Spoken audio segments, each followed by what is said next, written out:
Shivoham, Shivoham.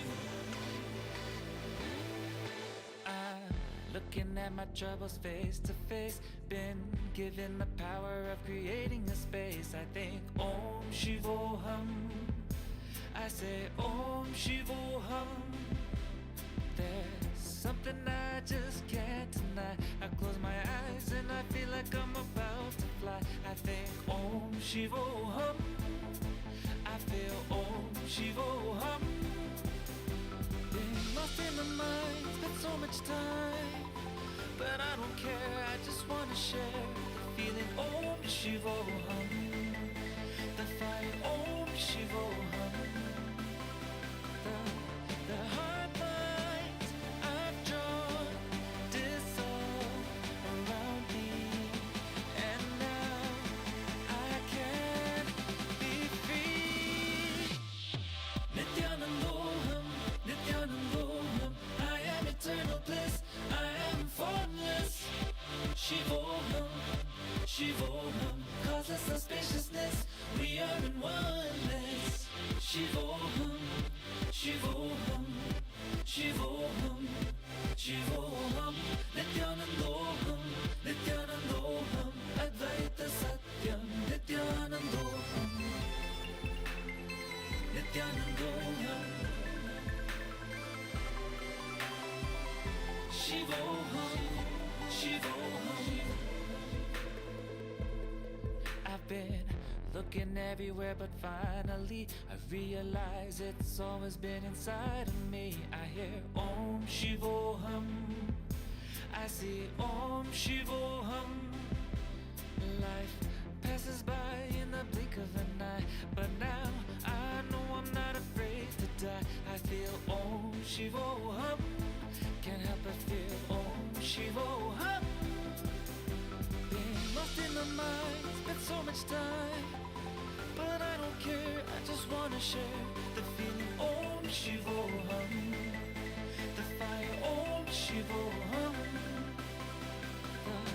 The heart lines I've drawn dissolve around me, and now I can be free. Nithyanandaham, Nithyanandaham, I am eternal bliss, I am formless. Shivoham, Shivoham, causeless of spaciousness, we are in oneness. Shivoham, Shivoham, Shivoham, Shivoham, Nithyanandaham, Nithyanandaham, Advaita Satyam, Nithyanandaham, Nithyanandaham, Shivoham, Shivoham. I used to feel so far away, hard to look in the mirror each day.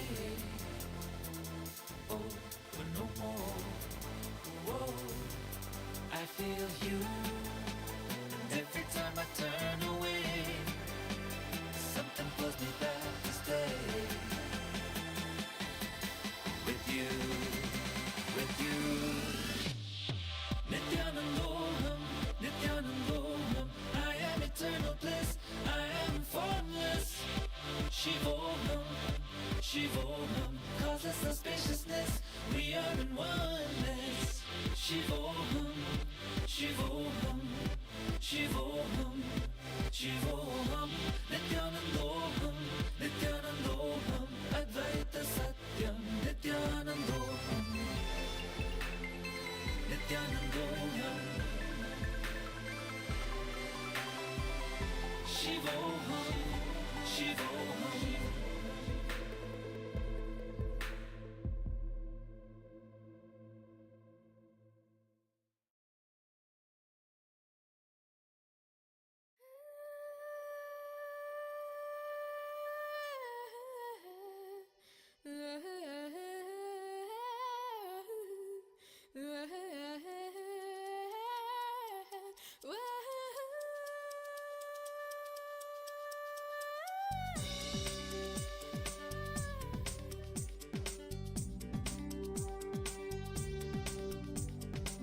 नाथो न माता न बन्धुर्न दाता न पुत्रो न पुत्री न भृत्यो न भर्ता न दातो न बन्धुर्न दाता न पुत्रो न पुत्री न भृत्यो न भर्ता न जाया न विद्या न वृत्तिर्ममैव न जाया न विद्या न वृत्तिर्ममैव गतस्त्वं गतस्त्वं त्वं एका भवानी गतस्त्वं गतस्त्वं त्वं एका भवानी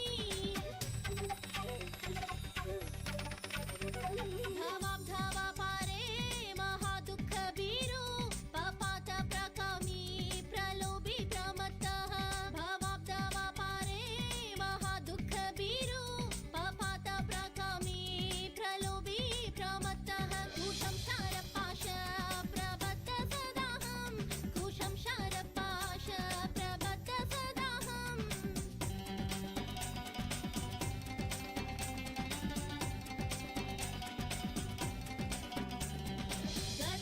गतस्त्वं त्वं एका भवानी गतस्त्वं त्वं एका भवानी न जानामि दानं न च ध्यानयोगं न जानामि तन्त्रं न च स्तोत्रमन्त्रं न जानामि पूजां न च न्यासयोगं न जानामि पूजां न च न्यासयोगं गतस्त्वं त्वं एका भवानी गतस्त्वं त्वं एका भवानी न जानामि पुण्यं न जानामि तीर्थ न जानामि मुक्तिं लयं वा कदाचित् न जानामि पुण्यं न जानामि तीर्थ न जानामि मुक्तिं लयं वा कदाचित् न जानामि भक्तिं वृतं वापि माता न जानामि भक्तिं वृतं वापि माता गतस्त्वं त्वं एका भवानी गतस्त्वं त्वं एका भवानी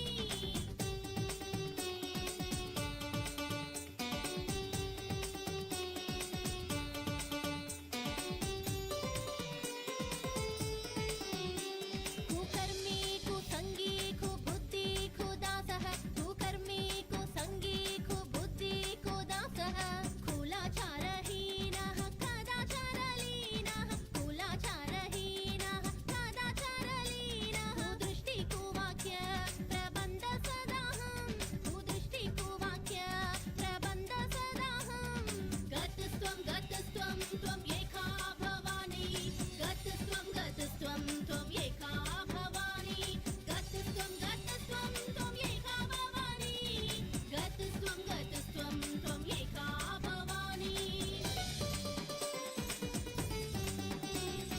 प्रदेशं रमेशं महिषं सुरेशं दीनेशं निषीदीश्वरं वा कदाचित् निषीदीश्वरं वा कदाचित् न जानामि चान्यत् सदाहं शरण्ये न जानामि चान्यत् सदाहं शरण्ये गतस्त्वं त्वं एका भवानी गतस्त्वं त्वं एका भवानी गतस्त्वं त्वं एका भवानी गतस्त्वं त्वं एका Bhavani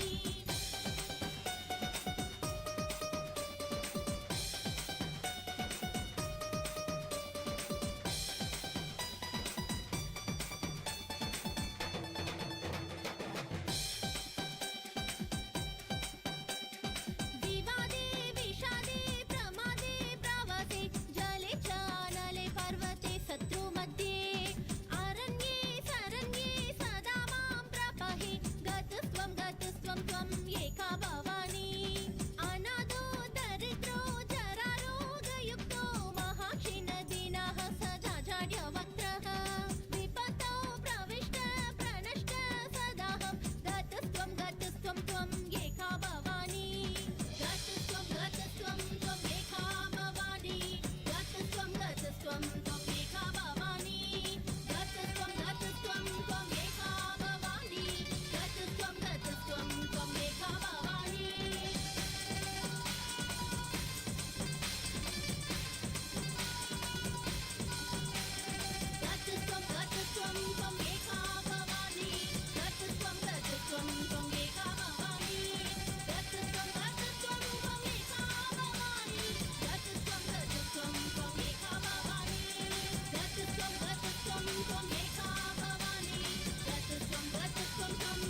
top of the highest mountain. It's been so long since we have heard our inner song without a word.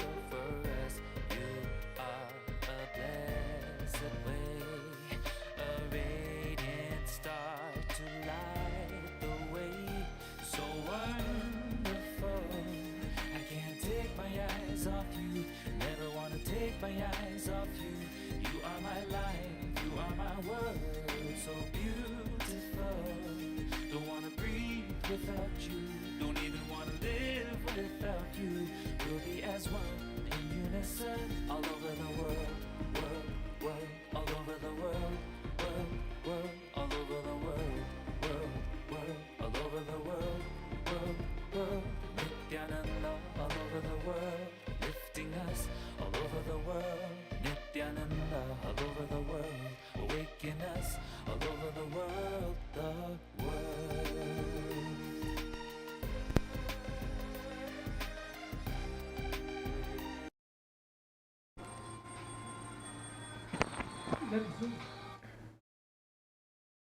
Nithyanandam.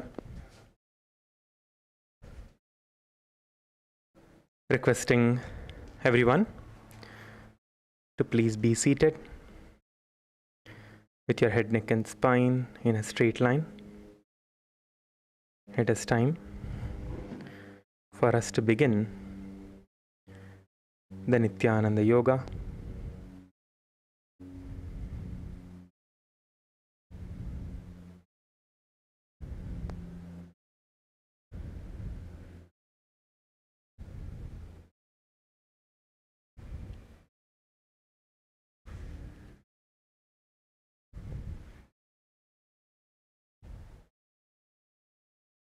Now we'll be starting with the Sadguru Vandanam.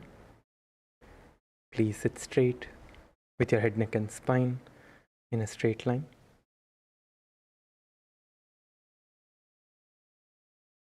Get your hands to the Anjali Mudra. Close your eyes.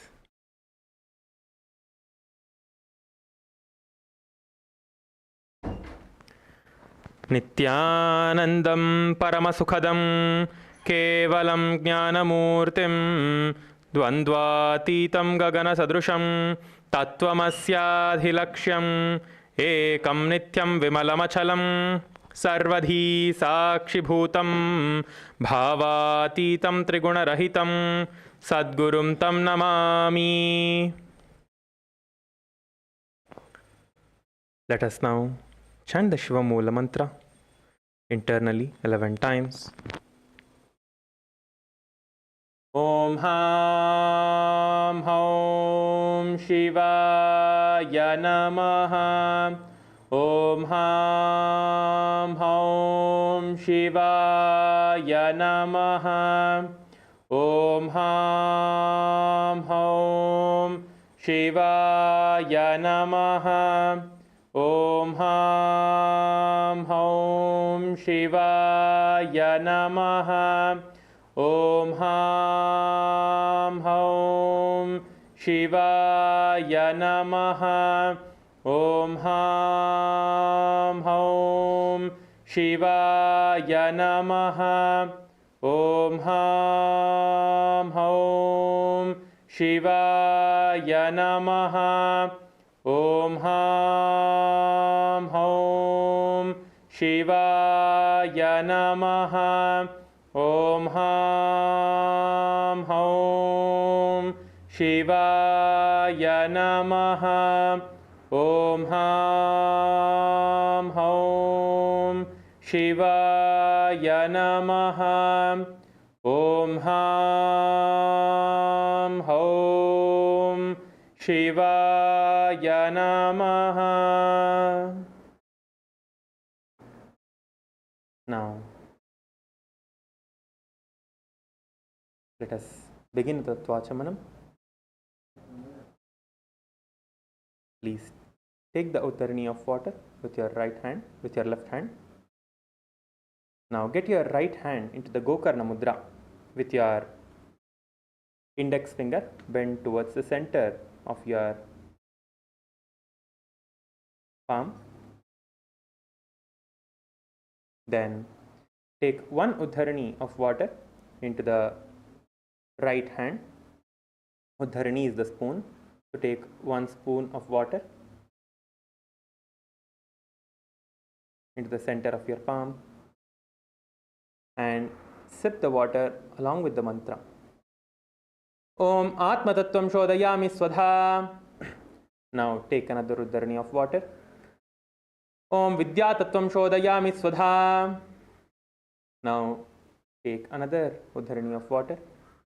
Om Shiva Tattvam Shodayami Swadha. Now wash your hands. Now with the base of your thumb, wipe your lips from right to left twice. Om Ham Hridaya Yanamaha.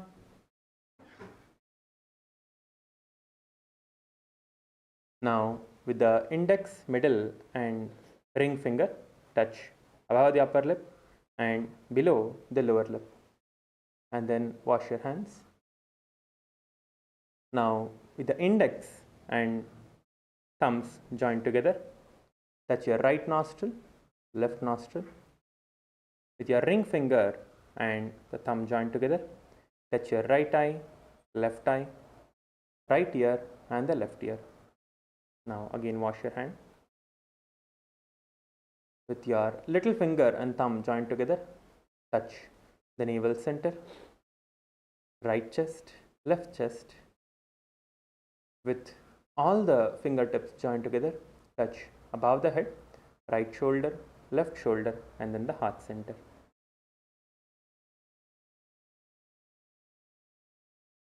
Now let us enter into the conscious resolution.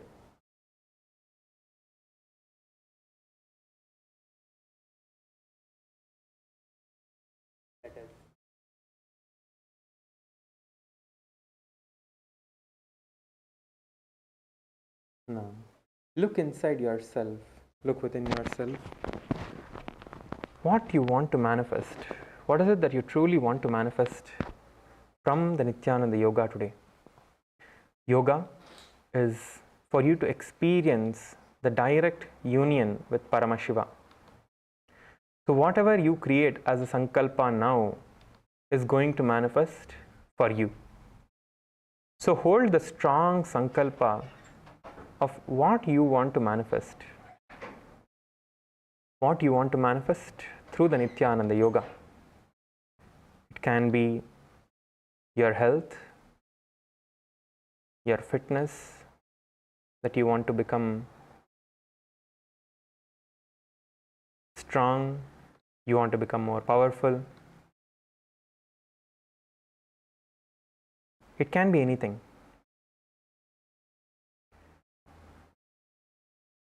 Decide to manifest that and visualize that it has already manifested.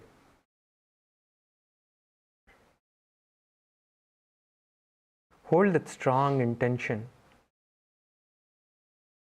If you want to experience some completion, if you want to break certain patterns,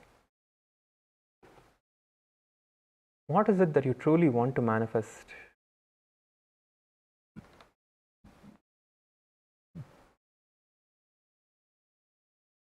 Through the Nithyananda Yoga. Visualize that in your inner space now. If you want to have anti-aging, how you want your body to look, how much muscles you want to build, look at all of that. Visualize and see that all of that has already manifested in your body. Intensely visualize all of that. When you visualize, that visualization will become a manifestation in your body and in your life. Hold that strong visualization that all of this has already happened. Visualize and see all of this as it has already manifested for you.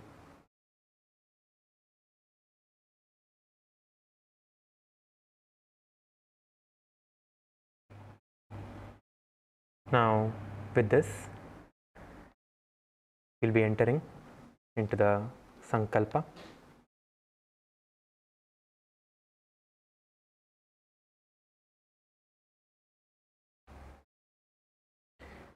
Place your right hand above the left, clasp your right hand above the left, and place your hands on your right thigh.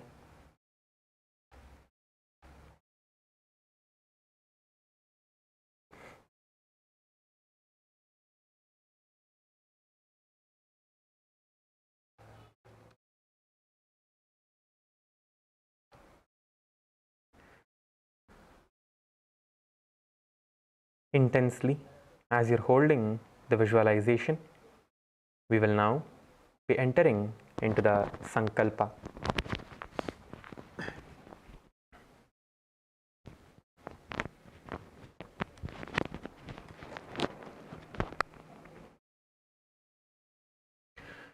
Om Mamopata Samasta Duritakshaya Dvara Bhagavat Shri Nithyananda Paramashiva Pretyartam Shri Nithyanandeshwari Paramashiva Shakti Sameta Shri Nithyanandeshwara Paramashiva Pretyartam Cha Shubhe Shobhane Muhurte Adhya Brahmanaha Dvitiya Pararde Shri Shvetavaraha Kalpe Vaivasvatamanvantare Ashtavimshati Tame Nitya Yuge Prathame Pade Jambhu Dvipe Bharata Varshe Bharatak Kande Meroho Dakshine Parshve Shakabde Asmin Vartamane Vyavaharike Prabhavadinam Shashtyaha Samvatsarana Madhye Vishwavasunama Samvatsare Uttarayane Lakshmi Venkateshwara Ritau Mitunamase Shukla Pakshe Dashamyam Shubhaditau Sthiravasarayuktayam Swati Nakshatra Siddha Yoga Garaja Karana Evan Guna Visheshana Vishishtayam Asyam Shubhatitau Shri Kailasonnata Dvadashanta Shyamala Pitharuda Shri Meenakshi Sundareshwara Binnaswarupa Parashivaputra Ratna Kumara Gurumanyatulyavatar Shri Parvati Stanyapana Labda Divya Jnana Vishruta Sakala Nigama Gamasara Bhuta Dravida Veda Pravartre Shrimat Paramashiva Karuna Samadhigata Mukta Maya Chaturashayana Giyamana Chatra Chamara Shri Chinnaka Haladi Samasta Birada Valya Lankrita Jnana Vijnana Chakravarti Sarva Jana Sangha Satyo Nirvana Diksha Vyayapavarga Varsha Vishrana Jimuta Paramata Kalabha Kesari Shaiva Siddhanta Stapanacharya Shri Rajadiraja Pandya Maharaja Guru Kshapana Shakyadi Mahandakara Nivarana Jnana Bhanu Vikshana Narharha Dvajochedana Purvaka Shrimad Vrishabhadvajastapaka Shaiva Samaya Kartre Sarvajna Pitharuda Shri Jagat Guru Shri Jnana Sambandha Deshika Swami Vagisha Sundara Manikya Vachaka Swaminam Avatara Bhuta Shri Jnana Sambandha Swami Punarudrita Shyamala Pita Sarvajna Pita Trinavatyuttara Dvishatatama Guru Mahasannidana Arunagiri Yogishwara Paramparagata Arunachala Sarvajna Pita Guru Mahasannidana Kailasa Paramparagata Kanchi Kailasa Sarvajna Pita Trayastram Shaduttara Dvishatatama Guru Mahasannidana Nityotsava Nitya Mangala Nitya Kalyana Nitya Rajita Kailasa Paramparagata Adi Kailasa Nithyananda Pita Mahasamsthana Mahasimhasana Pita Kartre Sakshat Shri Paramashiva Samudbhota Kailasa Paramparagata Vaivasvatamanu Ikshvaku Harishchandra Bhagirata Shri Ramachandra Shurasena Ityadi Anavarchinna Sarvabhauma Chakravarti Paramparagata Chatushashti Yogini Mandita Chatushashti Sampradaya Pravartaka Manudharma Shasana Suryavamsha Prapta Sarvajna Pita Surangi Samrajya Murdhapishikta Chudamani Sakshat Shri Paramashiva Samudbhota Kapila Mahaguru Punarudrita Mahanirvani Pita Ashtottara Sahasra Shri Mahamandaleshwara Sakshat Shri Paramashiva Samudbhota Shri Mahaganapati Samarambha Anavarchinna Pithadishwara Guru Parampara Prapta Atalapita Ashtottara Sahasratama Ashtottara Sahasra Shri Atalapithadishwara Dharma Mukti Swarga Puraswarna Pita Trayovimsha Guru Mahasannidana Kailasa Paramparagata Adipita Sarvajna Pita Jagat Guru Shri Kailasa Punaruddharaka Shri Kailasa Paramacharya Shrimat Paramahamsa Parivrajaka Varya Satchidananda Pranava Swarupa Shrotriya Brahmanishta श्रीमज्जगद्गुरु श्रीलश्री भगवत् Shri Nityanand Paramshiva Shri ज्ञान संबंध देशिक परमाचार्य स्वामिनां प्रीत्यर्थं तेषां पादारविन्दयोः भक्ति सिद्ध्यर्थं गुरुकृपा कटाक्ष सिद्ध्यर्थं क्षेमस्थैर्य वीर्य विजय आयुरारोग्य ऐश्वर्याणाम् अभिवृद्ध्यर्थं धर्मार्थ काम मोक्ष चतुर्विध फल पुरुषार्थ सिद्ध्यर्थं समस्त दुरितोपशान्त्यर्थं समस्त मंगल अवाप्त्यर्थं भगवत् श्री नित्यानंद परमशिव प्रसादेन सकुटुम्बस्य ज्ञान वैराग्य जीवन मुक्ति प्राप्त्यर्थं पूर्ण आरोग्य युक्त दृढ़गात्र यौगिक शरीर सिद्ध्यर्थं परमशिव शक्ति आविष्करणार्थं नित्यानंद योगाभ्यासं करिष्ये. Now please take an uddharani of water and wash your hand. You can place the Panchapatram Uddharani, the water with the cup and the spoon aside. Just place it away from you. And we can all stand up on our mats.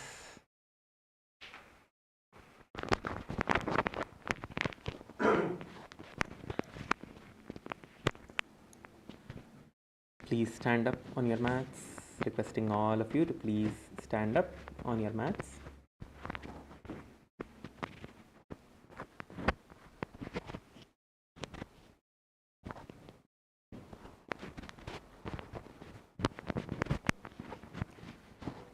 We will now be starting with a little bit of warm up, so we get ready for the Nithyananda Yoga.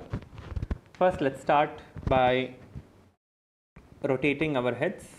Please start rotating your head in a clockwise direction.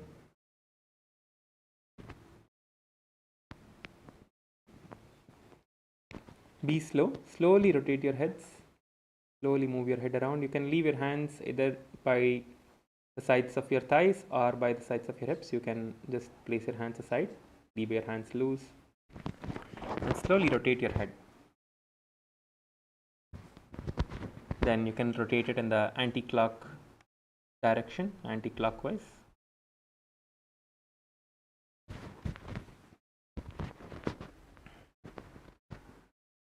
Now you can bend your head forward.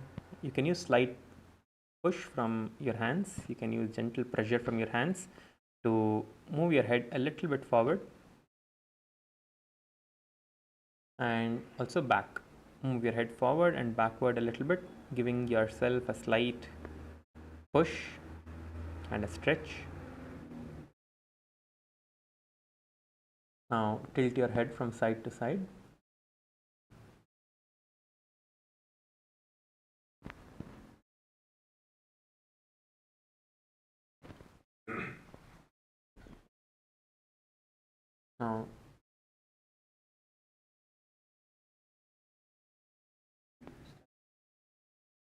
Now let's start with the rotation of our hands. Stretch your hands out and let us start rotating our hands. Try to keep your elbows as straight as you can, and also make sure that you have enough space between the people who are next to you so you don't hit each other. Do not control the movement of your hand. Try to just rotate your hands with the momentum. Try to rotate your hands with the momentum. Do not try to hold your hands. Just rotate your hands with the momentum. Let your hands swing. Now rotate in the opposite direction. Rotate. Make sure that you're rotating forward and backward. Yes. Now you can relax your hands. Next we'll start rotating the shoulders. So get your bend your hands and get your hands towards your elbows. Sorry, to your shoulder, and get your elbows together. When you are rotating in, your hands, your elbows should touch. Your elbows should come close together. Try to get your elbows closer together. And when you are going out, nicely open up your shoulders and go out. Nicely open up and go out. So you feel you get the full stretch.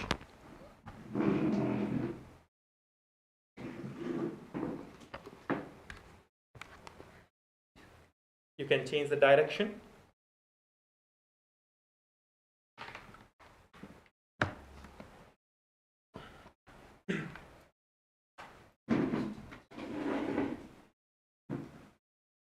Yes. Now, next, stretch your hands out in front of you and rotate your wrists.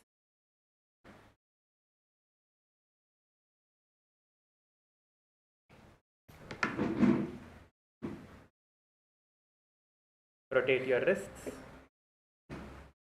in a clockwise direction towards inside. Then rotate your wrist outwards.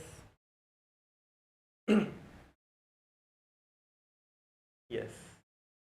Now hold on to your fingers and pull your fingers back down and up, giving your forearms and your wrist nice stretch.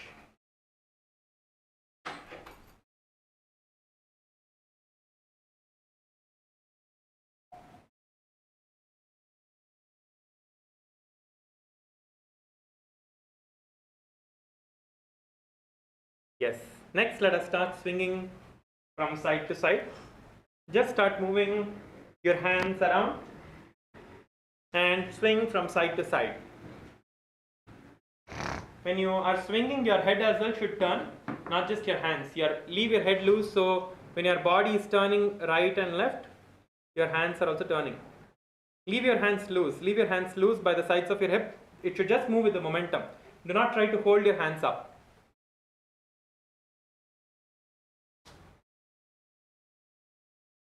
Nicely swing from side to side.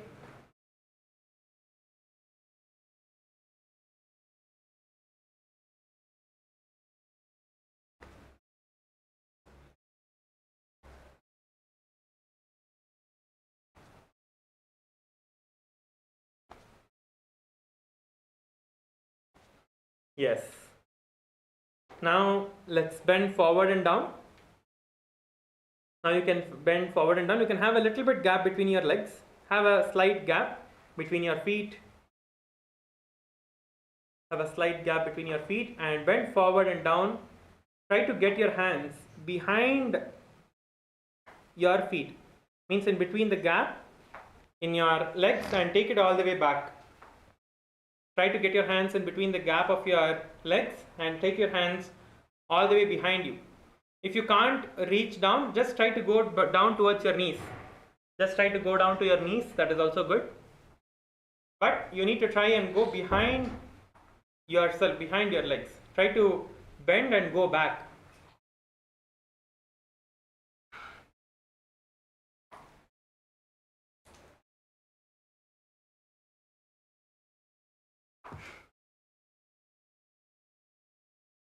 Yes. Now you can come up.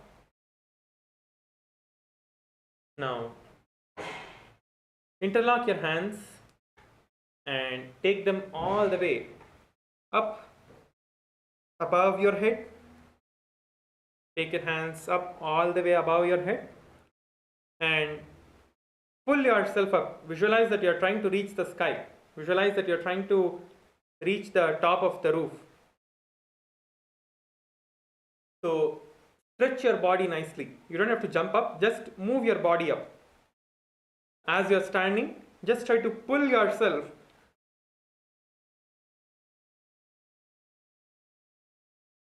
all the way up. Try to reach the sky. Yes.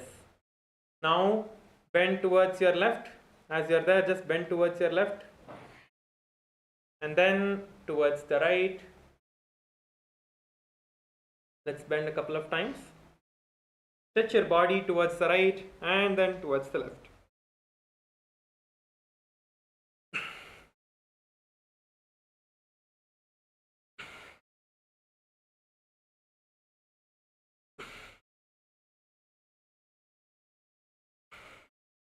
Yes. Okay, relax your hands now. Now interlock your hands behind your back and bend forward and down. Interlock your hands behind your back. All of you, come on, interlock your hands behind your back and bend forward and down. Yes. Come on, bend forward and down. Go as low as you can. Go as low as you can. Interlock your fingers behind your back and go as low as you can, trying to get your forehead towards the knees. Yes. Good, good, good. Yes.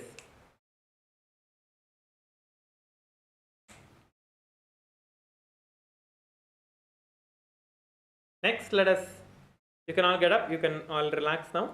You can relax. Next, we are going to be starting the rotation of your hips. Okay. So place your hands by the sides of your hip and let us start rotating our hips.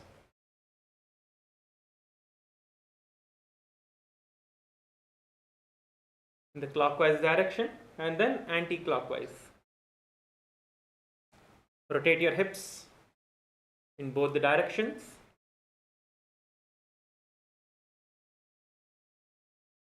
See, whichever exercise you're doing, whichever you're doing like this, put your awareness on that part of your body. Wherever you're feeling the stretch or whichever part of your body is moving, put your awareness in that part of your body. That is what gives the full benefit of performing this. So make sure that your awareness is on that part of your body. You can even close your eyes and see that that part is moving, and do it with awareness. Do not just move your body around, do not just move your hands around. That is why there are so many different components in the Nithyananda Yoga for you to completely involve with your body. So it is not just the physical level, but it is so many more dimensions. It is ultimately for the cosmic union, for you to experience that union with Paramashiva. Yes. Next, let us go down to our knees. Place your hands on your knees and rotate your knees.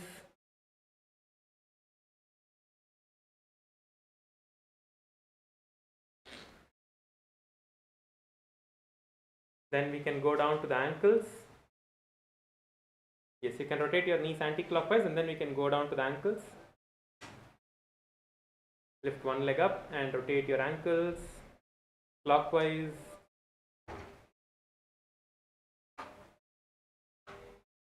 And then the other leg clockwise, and then you can do anti-clockwise. Yes. Now let us get ready for the jumping and the skeleton dance. So stand on your mat and we are going to be jumping for the next 1 minute. So intense jumping. Okay. So all of you stand on your mats and let us start jumping now. Let's jump for the next 1 minute. Just jump and try to go as high as you can.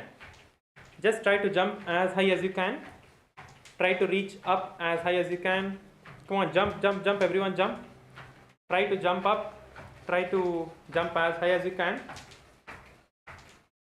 Jump, jump, jump. Lift your legs as high as you can. Come on, jump, all of you jump.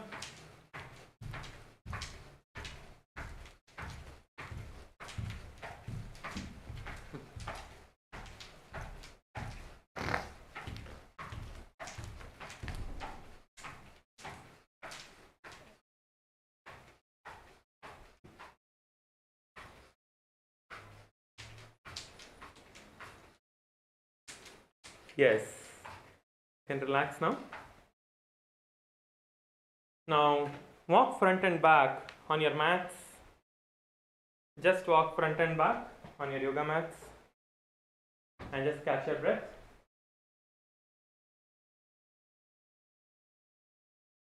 We are going to be entering into the skeleton dance.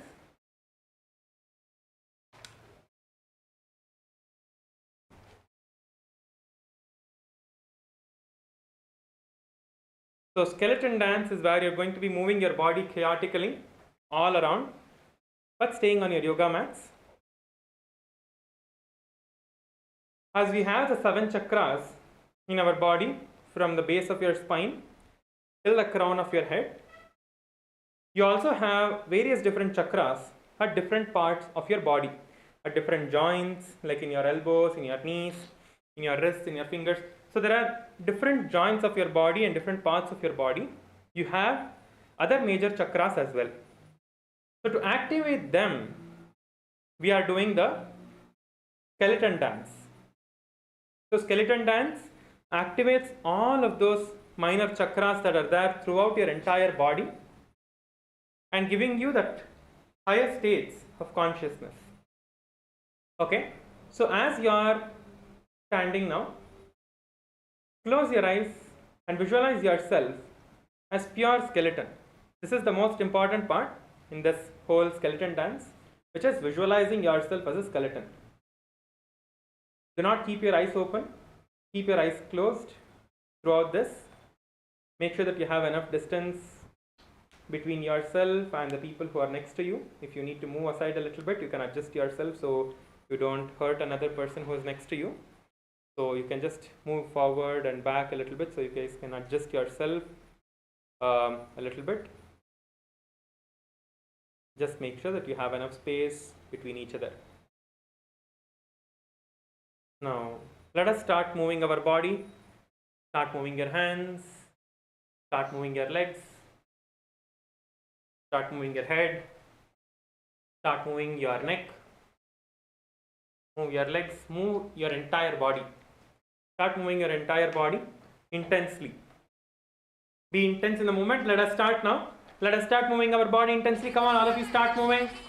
Start intensely. Start shaking your body. Keep your eyes closed and move your body in all the directions.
Yes, be intense in the movement. Move your body, jump around. We have last few seconds. Come on, intensely move your body, intensely shake your body. Shake your body intensely. You have the last few seconds only. So shake your body intensely.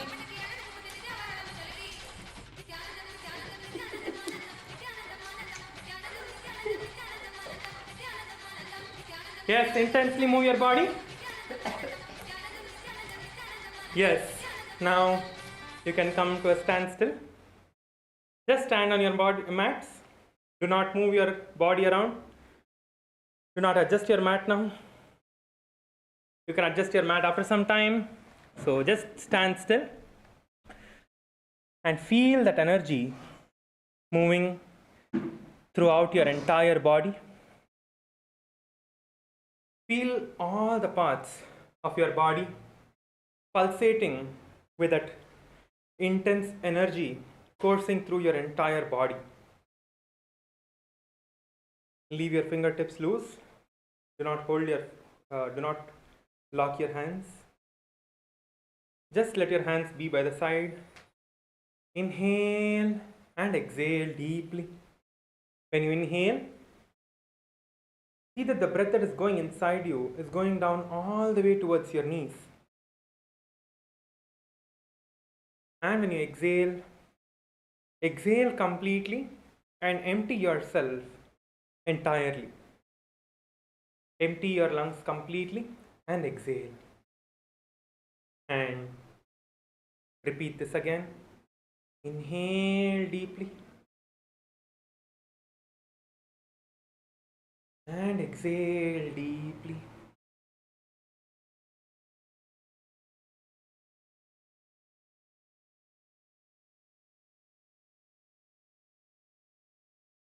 See that the energy is flowing throughout your entire body. That your entire body is energized. Now,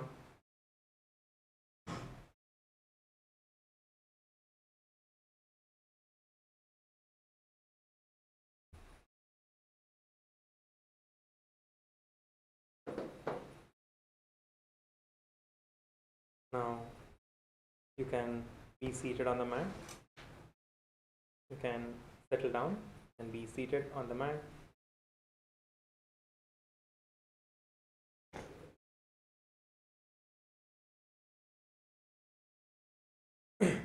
So the first asana we are going to be performing today is the Ushtrasana.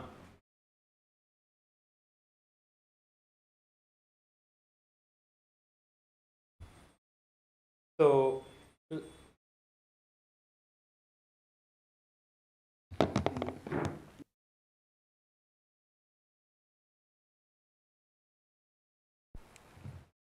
let us just settle down.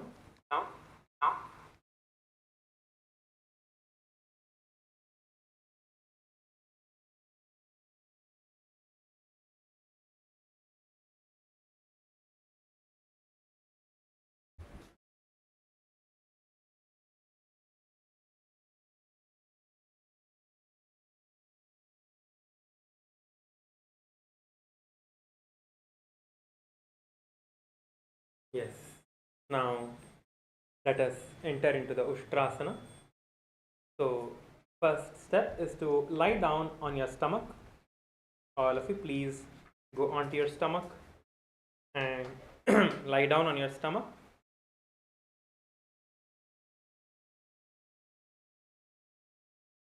Once you lie down on your stomach,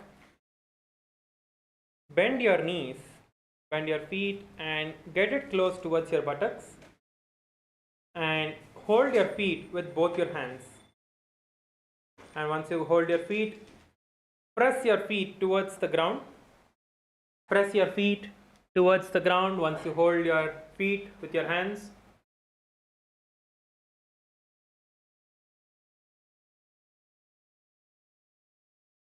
Try to pull your legs down and try to touch the ground.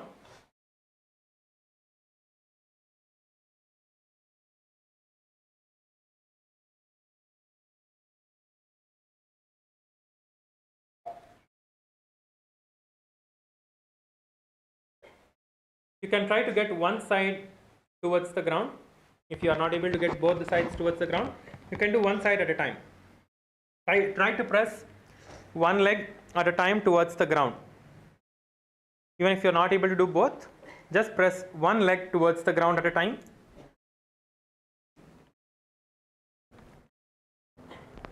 Press one leg towards the ground and try to get yourself down.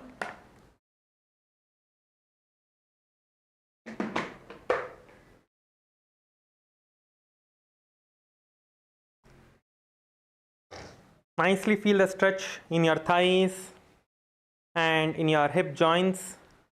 You'll feel the nice stretch. That is good. Push yourself. In this asana, you can push yourself.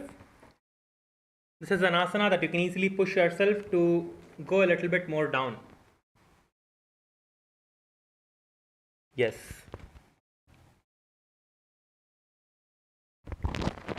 Now, in this asana, keep your gaze forward. Visualize yourself as a camel.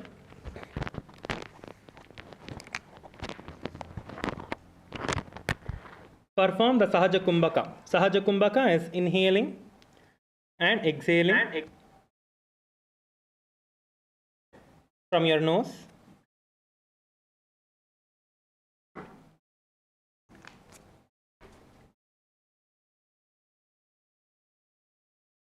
Perform the Moola Bandha, which is the perennial lock, and chant the japa Om Nithyananda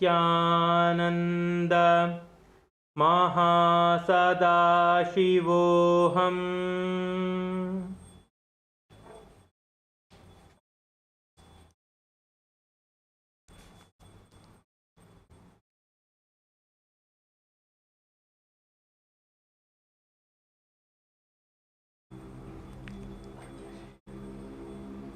अध्यासशेदे पदयुग्मव्यस्तं पृष्ठे निधायापि धृतं कराभ्याम् आकुञ्चयेत् सम्यक् उदरास्य गाढम् उष्ट्रं च पीठं योगिनो वदन्ति. The next asana is the Dhanurasana. So being in the same position, again hold on to your feet, but this time you are going to be holding on to your feet from the inside. We need to hold on to your feet from the inside, not from the outside. As you can see here, you are holding on to your feet from the inside. Okay, so make sure that you are holding on to your feet from the inside. Once you hold on to your feet from the inside, you are going to pull yourself up towards the sky. Pull yourself up as much as you can. Try to get yourself up. Get your feet and your upper body off the ground, trying to reach up.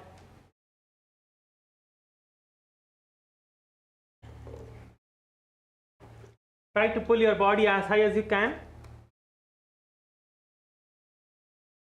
In the Dhanurasana, gaze towards your third eye. As you are performing the Dhanurasana, gaze towards your third eye. Hold your feet from the inside. When you hold your feet from the inside, you will be able to go higher. Vishwanathanaya, turn your hands and hold your hands from the inside, Aya. Yes, like that. Yes, correct. Now, from that position, pull yourself up. Yes, all of you, come on, try. Just at least pull your feet as much as you can. Alimaya, you can even do one leg. I see that you're able to hold one leg. Just pull one leg up. That is okay. One leg, if you hold and pull as well, that is good. We'll progress from there. You do one leg, then you can try the other leg. Once you finish one leg, you can do the other leg. Yes, good, good, good. Nice. Now try to pull onto your feet as well, Aya. Nice, nice. Good, good, good that you tried. Really good.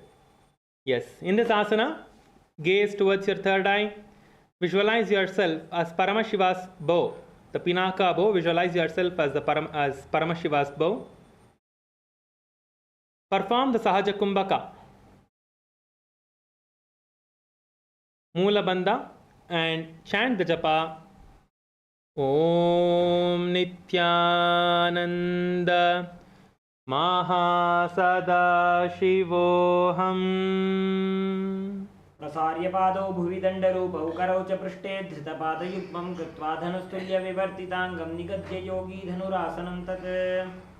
Yes, all of you can relax your feet now. Let go of your feet and sit up. All of you, please sit up now.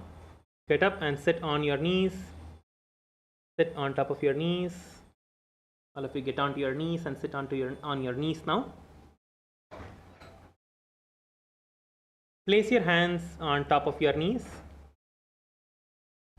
Just place your hands on top of your knees. Be seated straight. Switch your gaze towards the third eye. In this asana, gaze towards your third eye.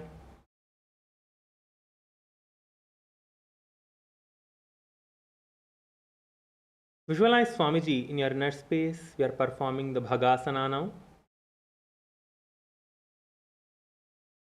Inhale and exhale in the Sahaja Kumbhaka, which is inhaling through the nostrils and exhaling through the nostrils. Just keep your awareness on your breath when you're inhaling and exhaling.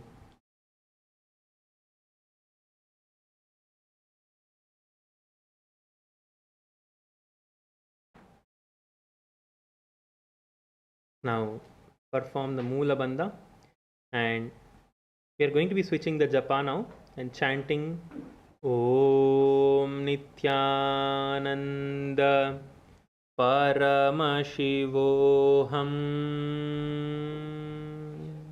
उल्टा मोड़ी पावद वैसे बहुरो जुगति करे एक ऐसे पावन महिला गुल्पज होबो कुला पाशिती लावे सोबो. Yes. The next asana is the Gohi asana. So we are all going to be performing the Gohi asana next. So in this asana, you all can get into partners actually. You can just take the help of the person who is next to you or anyone who you want to. Just take the support of a partner. So Gohi asana is like you're doing headstand, but your legs are bent. So you can just first see how to do this asana. You can either take the support of another person, or you can do it on a wall. You can take the support of a wall as well. If you're next to a wall, you can just turn and do next to a wall, or you can take the support of another person. Come on, all of you get started with this now.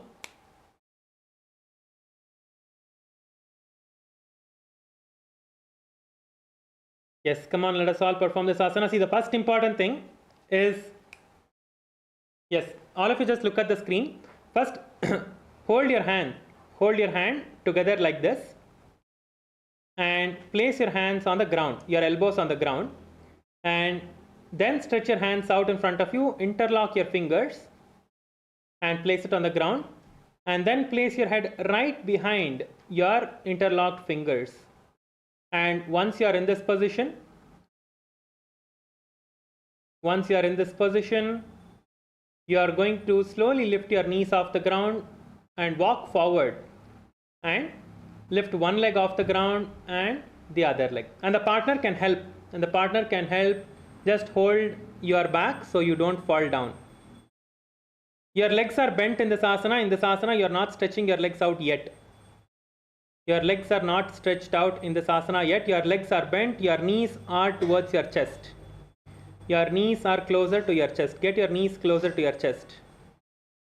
Yes, get your knees closer to your chest. Just have enough distance between each other, so even if you fall, you don't fall on another person. Okay? Yes, come on, all of you hold. If you have finished, your partner can perform now. The person who is helping you can perform now. You can switch partners and you can do now again.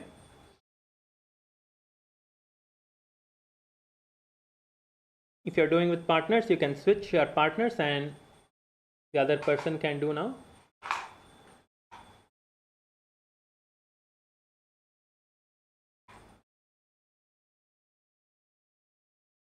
This is the Gohi asana. In this asana, keep your gaze towards your nose. Visualize Swamiji in your inner space.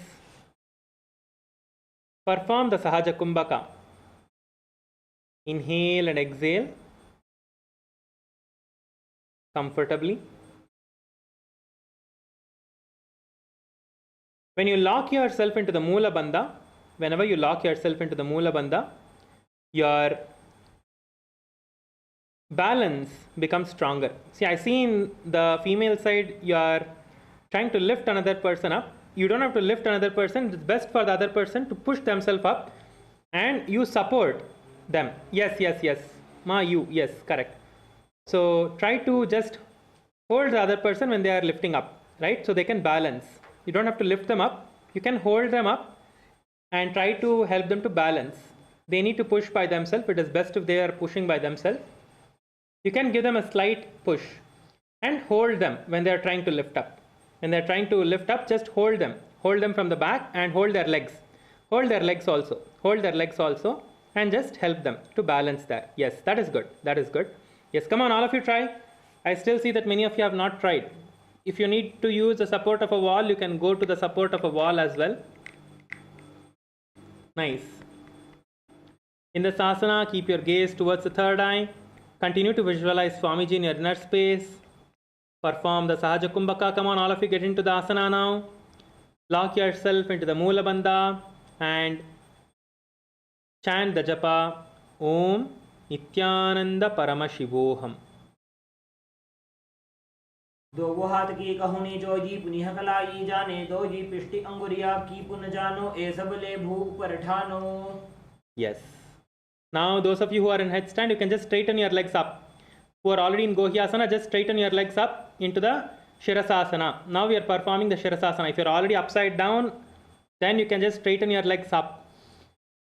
If you are already on top of your head, just straighten your legs up into the Shirasasana, which is a complete headstand. The partner can just support to hold the leg. Your partner can just support you to hold your legs. Make sure that both the partners are doing and the other person is doing. Once you need to switch and make sure that both of you are doing. And The sannyasis can help, the participants, sannyasis can help, and also the partners can help, participants can help each other.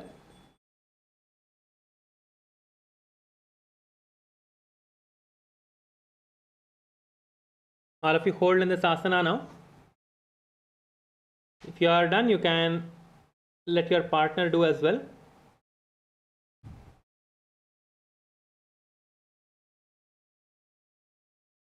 Come on, all of you hold. Hold in asana, we are not done. All of you get onto the mat and hold yourself in the asana. Put yourself and get on top of your head, and only once the Shastra Pramana is chanted, the asana is finished. Till then you need to hold. Come on, all of you try.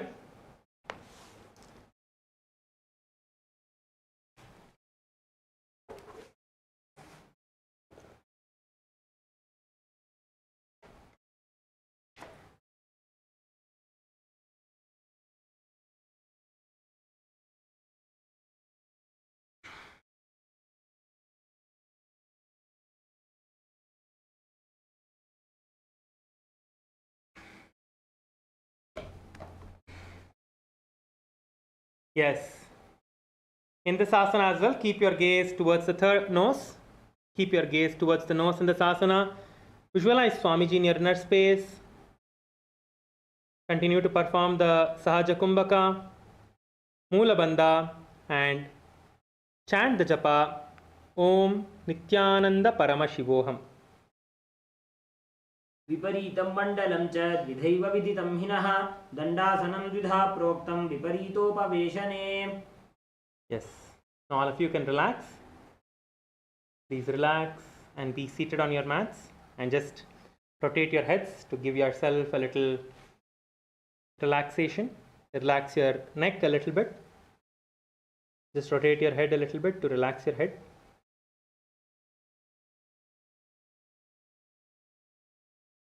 Rotate your head and relax.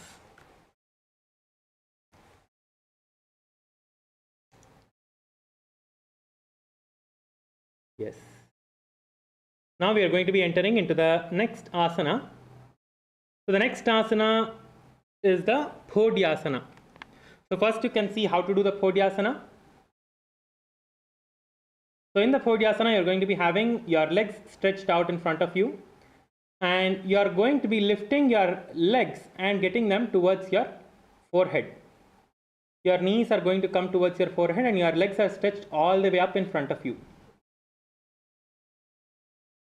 So you are going to get yourself here and you are going to balance yourself here, trying to get your feet as close as possible and holding that. This is the Phodyasana. Try to straighten out your back as much as you can so your head reaches up and forward. Come on, all of you try this asana now. So this is the Phodyasana.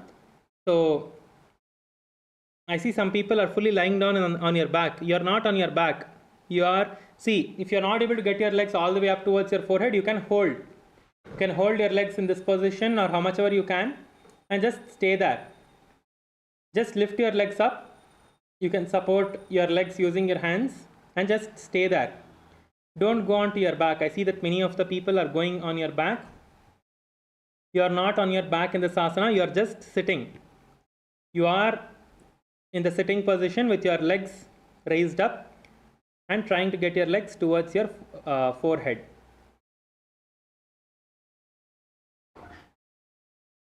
Come on, all of you perform this asana now. Let us all do it together. In this asana, we are going to be doing a new pranayama, which is called the Bhastrika pranayama. Okay, so all of you can see how the Bhastrika pranayama is done. All of you first learn how to do the Bhastrika pranayama. So Bhastrika pranayama is where you do rapid inhalations and exhalations. Okay, you will see that your stomach is going front and back. You will see that the breath is going chaotically up and down. So inhale and exhale like that. You focus on exhaling, the breath will come back inside you automatically. So you rapidly exhale again and again and again,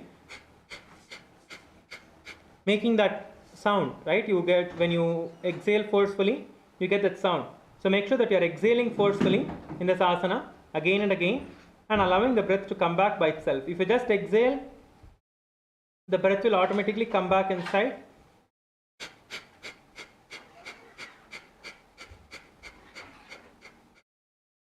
So visualize Swamiji in your inner space in this asana. You need to hold yourself in this asana. Try to straighten your legs as much as you can. Try to get your legs closer to you and straighten out your legs as much as you can.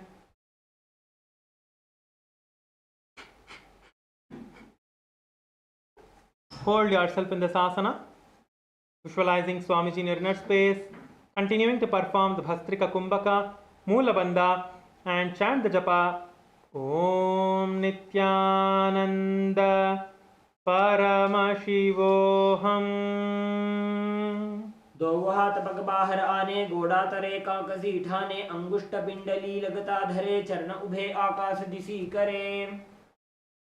Yes, you can relax your feet now. The next asana is the Parighasana.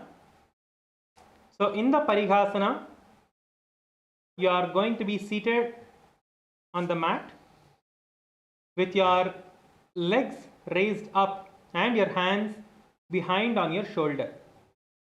So you place your hands on your opposite shoulders like this, not behind your head, on your opposite shoulders. You will place your hands on your opposite shoulders like this, and you will lift your legs up.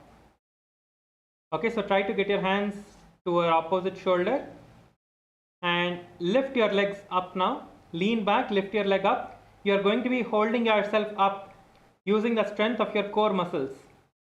Come on, all of you, lift up now. Use the strength of your core muscles. Even if you can hold for 2 seconds, that is fine. Hold yourself for as long as you can. Let's all relax now, relax now. We'll all hold together. We'll all hold together for the count of 15. Okay? Let us all now prepare ourselves. Everyone are ready? If you are all ready, please wave your hands. If you are all ready, just wave your hands. Yes, ready? Ready? I see many of you are not waving your hands. Come on, wave your hands. And yes, great. Okay? Let's all now get ready and perform the asana. Let's all get into the Parighasana. So, put your hands behind, hold on to the opposite shoulders, lean little back, and let us lift the legs off. 1, 2, 3, 4, 5, 6, 7, 8, 9. Come on, hold. 10, 11, 12, 13, 14, 15. Yes. You can relax now. Good. I see many of you did it. Really nice. So now we are going to be performing this asana again with all the components involved in it, like the visualization and the japa and everything else involved. We are going to be doing the asana again. So now we know how to do the asana. So let us all get ready to perform the asana again with all the other components.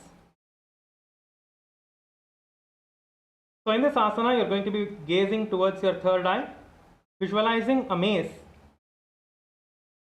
You can visualize a maze in your inner space.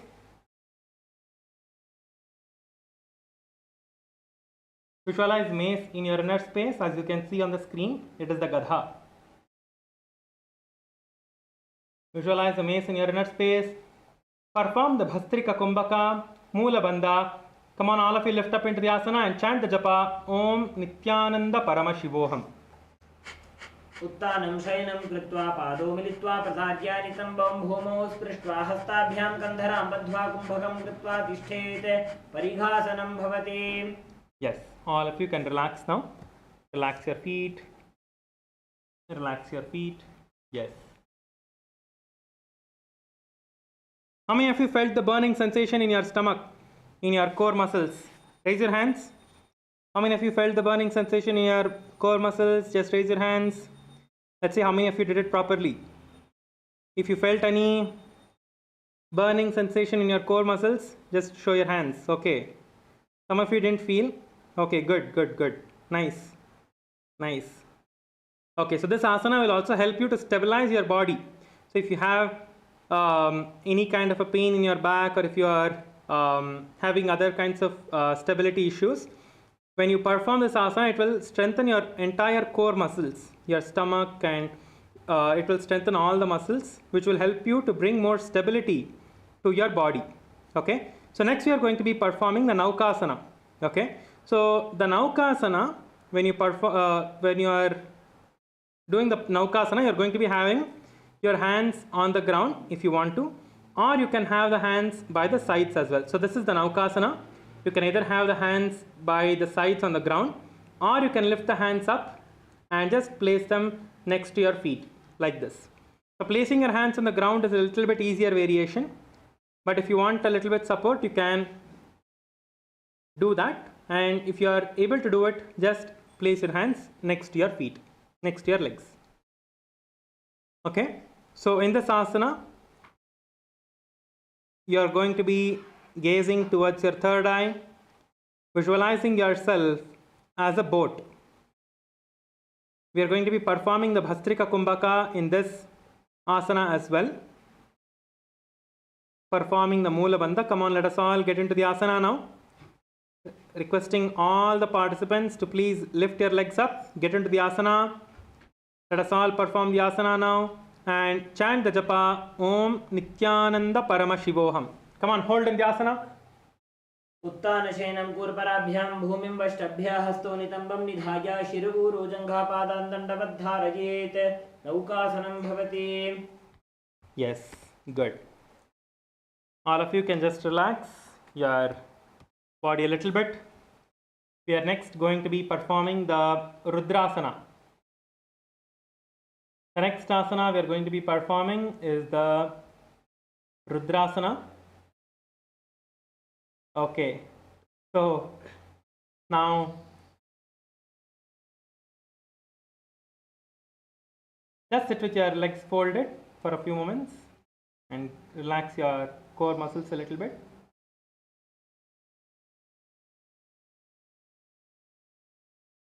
Yes, so now let us enter into the Rudrasana.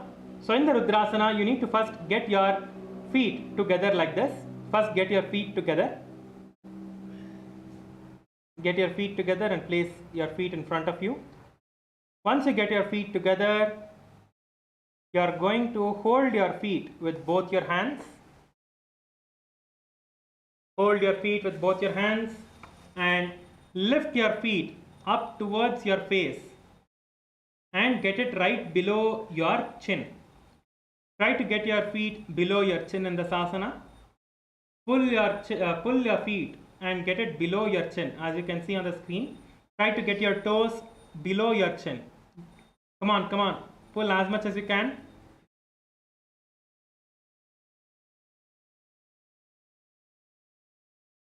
All of you lift up. Come on, pull your feet below your chin now.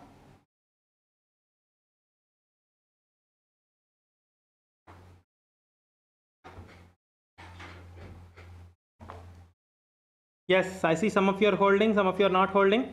Try to get it as close as you can. Even if you're not able to do it fully, just get your feet as close as you can. Try to get it below your chin. Yes, nice. Really good. Little bit more, Aya. I think you're almost there. With the support you're able to do. So just a little bit more, I think it will go below your chin. Nice. Come on, all of you, please try. Get your feet closer. Try to get your feet closer to your chin. All of you hold in this asana.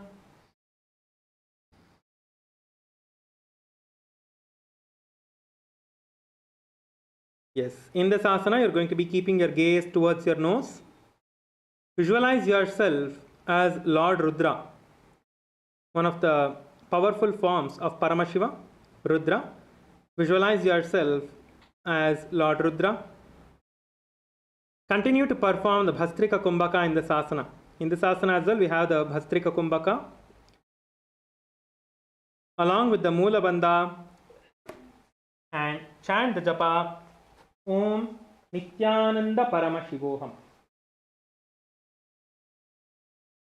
पगतले संपूट करी हाथस्योपक ऊंचाई पगा का अंगूठा दो बोले वो परली का नीता लवे. Yes, you can relax your hands now. You can let go of your feet. And we are going to be lying down on your back now. We are going to perform the Unmukha Pitasana 2. So all of you get down to your back, lie down on your back. Now bend your knees and place your feet on the ground. Bend your knees and place your feet on the ground. Come on, all of you, get into this asana now. Get into this position. Bend your knees and get your knees up and your feet on the ground. Your hands are close to your feet. So try to get your feet closer to your body. So your hands are almost touching your feet. Yes. So once you are here, you are going to be lifting your hips all the way up as high as you can by pushing your legs onto the ground. Press your legs onto the ground and lift yourself as high as you can. Lift your hips up as high as you can. Your shoulders and your feet are only on the ground. Your shoulders, your head and your feet are the only parts on the ground. So, no. Ayya, you're not lifting your hands up. That is not the asana. You're not lifting your entire body up. You are only lifting your hips up by keeping your hands on the ground.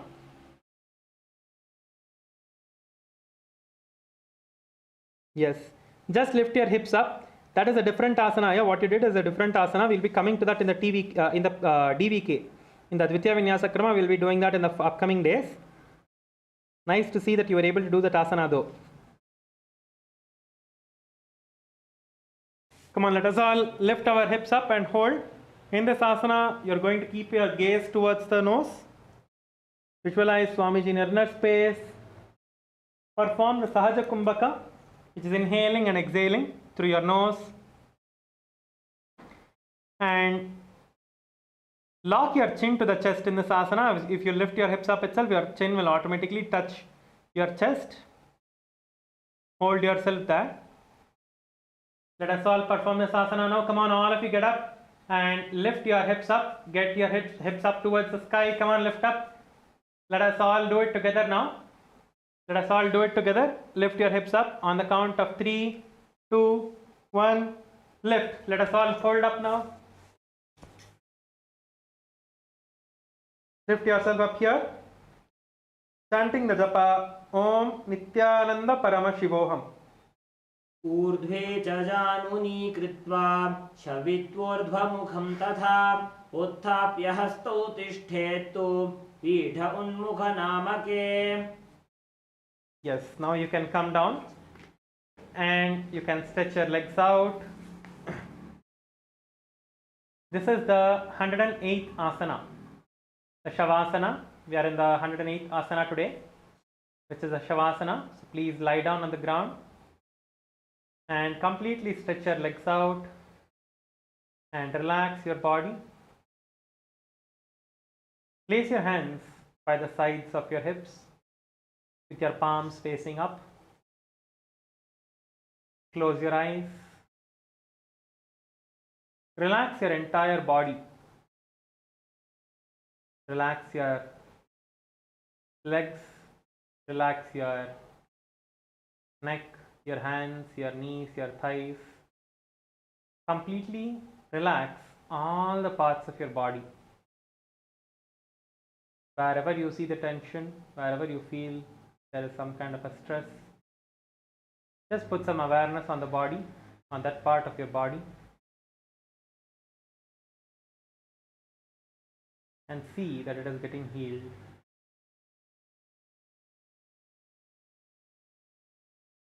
So in this asana, we are going to be performing a very powerful mudra, which is called the Shakti Chalana Mudra. So as you are lying down on the ground in Shavasana, make sure that your hands are on the side of your body with your palms facing up. It is very important for the Shavasana to make sure that your hands are by the sides of your body and your palms are facing up. And keep your eyes closed. Now, visualize in your inner space at the base of your spine, there is a bright light, which is the Kundalini Shakti, a bright snake which is there in the base of your spine, the Mooladhara Chakra. Visualize that Kundalini Shakti is raising towards your Swadhisthana Chakra, which is 2 inches below your navel center. From there, visualize that the Kundalini Shakti is raising up towards your Manipuraka Chakra, which is your navel center.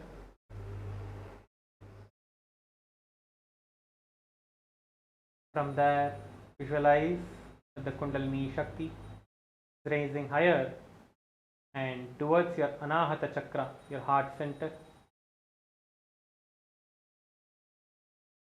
From the Anahata Chakra towards your Vishuddhi Chakra, your throat center.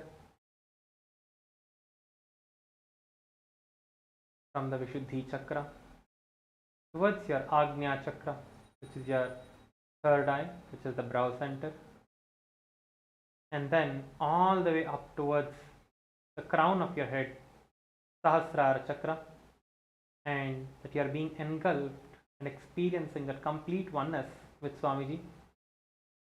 Visualize that Swamiji is liberating you and taking you to KAILASA. Visualize that your body is dead and that you are being liberated by Swamiji.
Nithyananda Paramashivoham Om Nithyananda Paramashivoham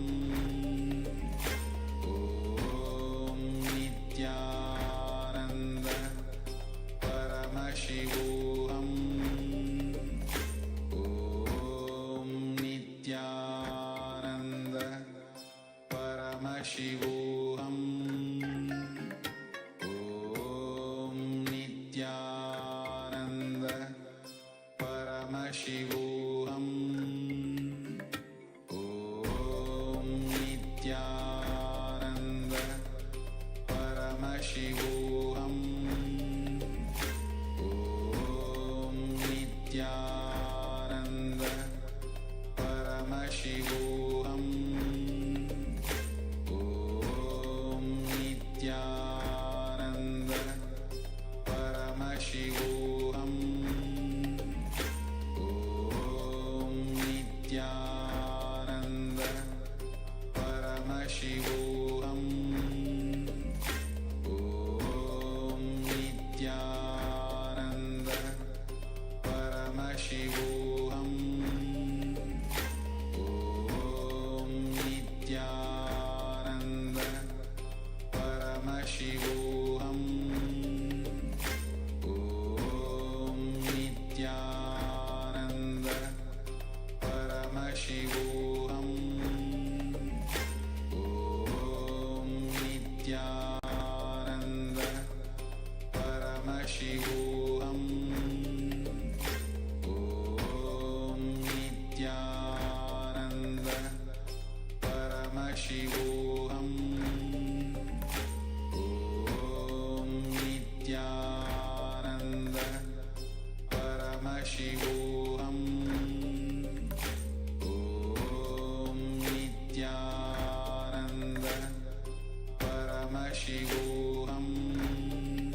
Paramashivoham. Yes. Now you can slowly start moving your body, move your hands, move your legs.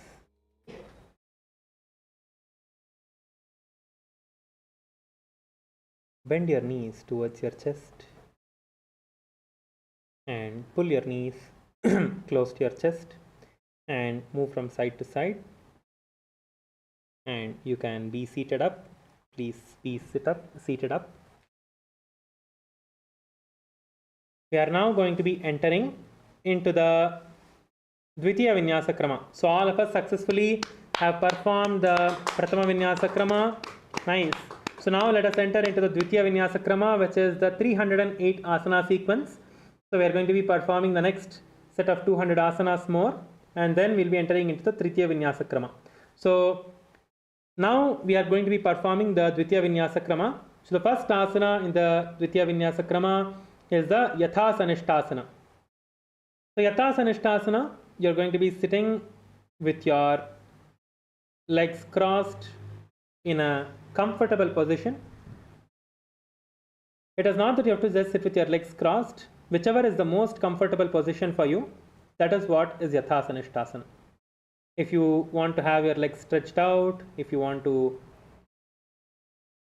have in any other, in Padmasana, in Bhagasana, in Vajrasana, the most comfortable position for you is the Yathasanishtasana.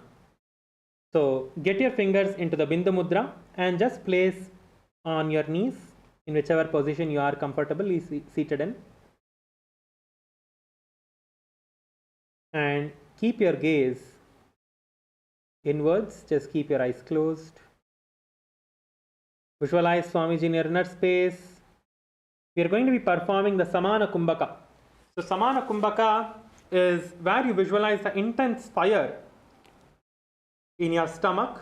Once you inhale, hold the breath inside you, visualizing intense burning fire in your stomach. Lock your perineum into the Moola Bandha and chant the japa Om Nithyananda Paramashivoham. पर्यङ्कं तत्समाख्यातं यथ संस्थं यथा स्थितिः. The next asana is the Samasana. Now please get into the cross-legged position if you're not already. Just make sure that your legs are crossed, and in the Bindu Mudra, your hands with your index and thumbs touching together. Place your hands on the knees.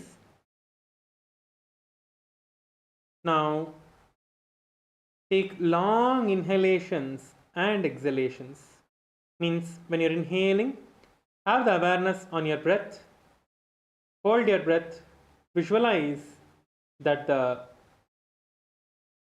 Jataragni, means the navel, the fire that is there in your stomach, that fire is burning.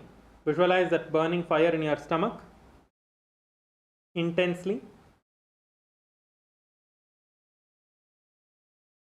Visualize Swamiji in your inner space. Perform the Moola Bandha and chant the japa Om Nithyananda Paramashivoham. इदानीं गर्भिणीनां योगाभ्यासो यथा लघु सुखप्रसवलाभाय प्रोच्यते प्राक्तनेपथि दण्डपद्मभरद्वाज वीरवज्रसमानितो आसनानि सदा कुर्यात् सुदीर्घैरे च पूरकैः.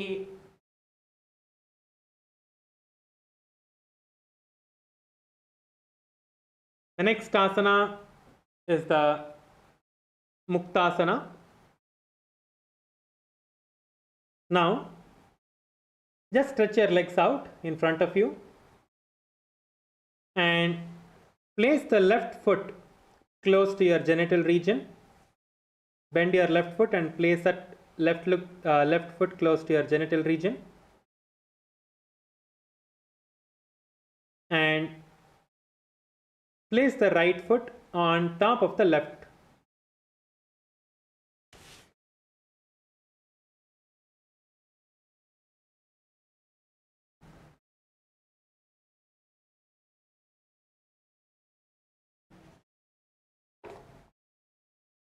Your hands are placed on top of your knees with your palms facing down. Place your hands on top of your knees with your palms facing your knees, palms facing down. Keep your gaze towards your nose. Gaze towards your nose.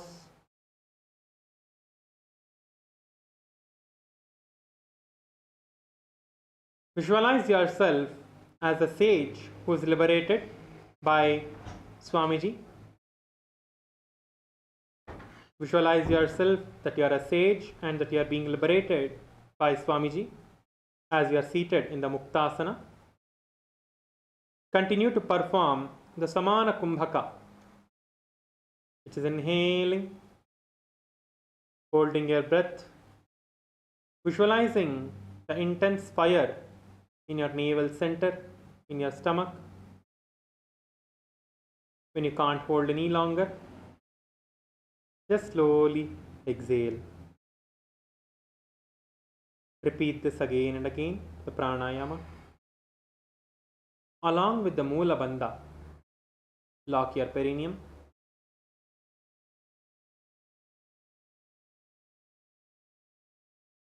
In this asana, you are going to be chanting the japa Om Nithyananda Paramashivoham.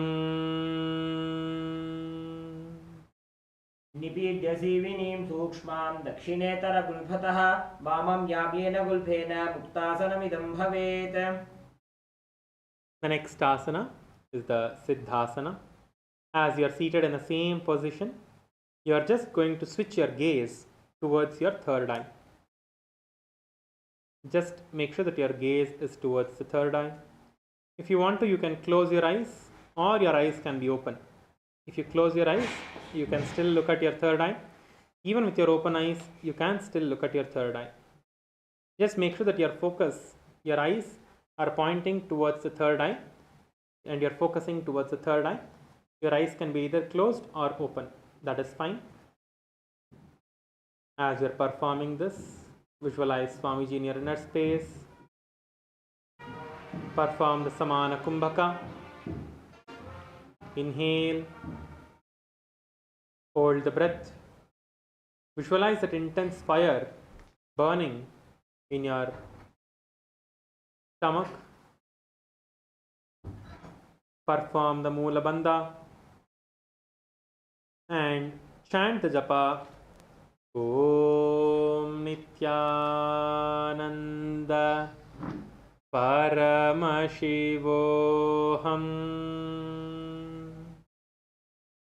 स्थानुसंयमितेन्द्रियोचलदृशा पश्यन् भ्रोरन्तरं चैतन्मोक्षकपाटभेदजनकं सिद्धासनं प्रोच्यते.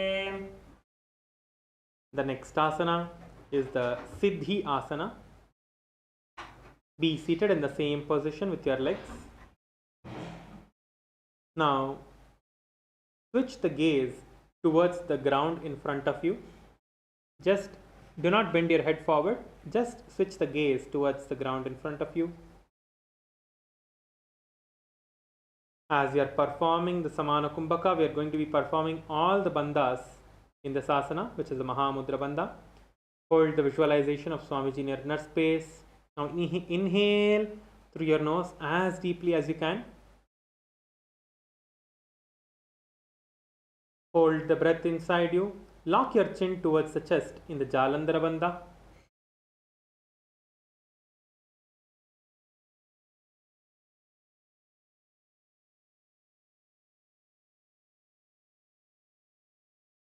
Now, when you cannot hold on to any longer, exhale forcefully.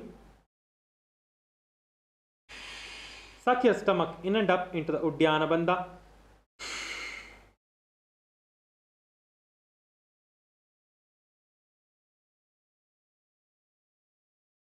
And lock your perineum to the ground in the Moola Bandha. This is the Mahamudra Bandha. We are going to be performing this Bandha again along with the pranayama. So inhale through the nose. Hold your breath inside you, locking your chin to the chest in the Jalandhara Bandha.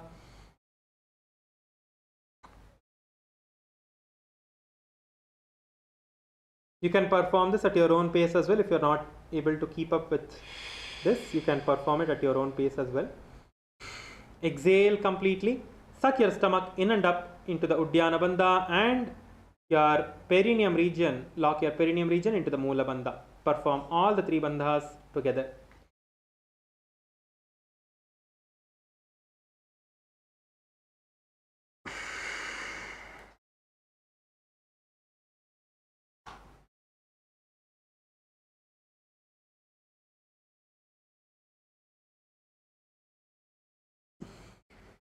Repeat this pranayama and the bandha a few times.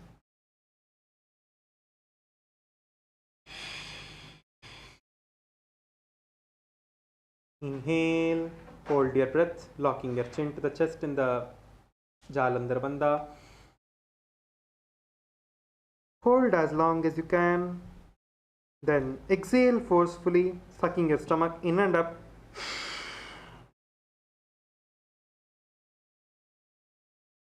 Locking your perineum to the ground in the Mahamudra Bandha.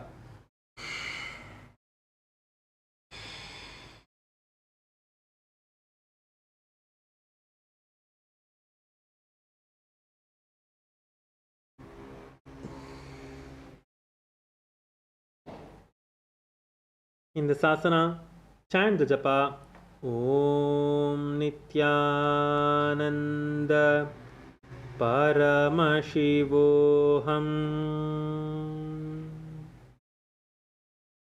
वामपाद के ED जानो सीवनी मधितास कोठानो दक्षिपाद की AD जोगी मेढ़ मधि लगावे sooji.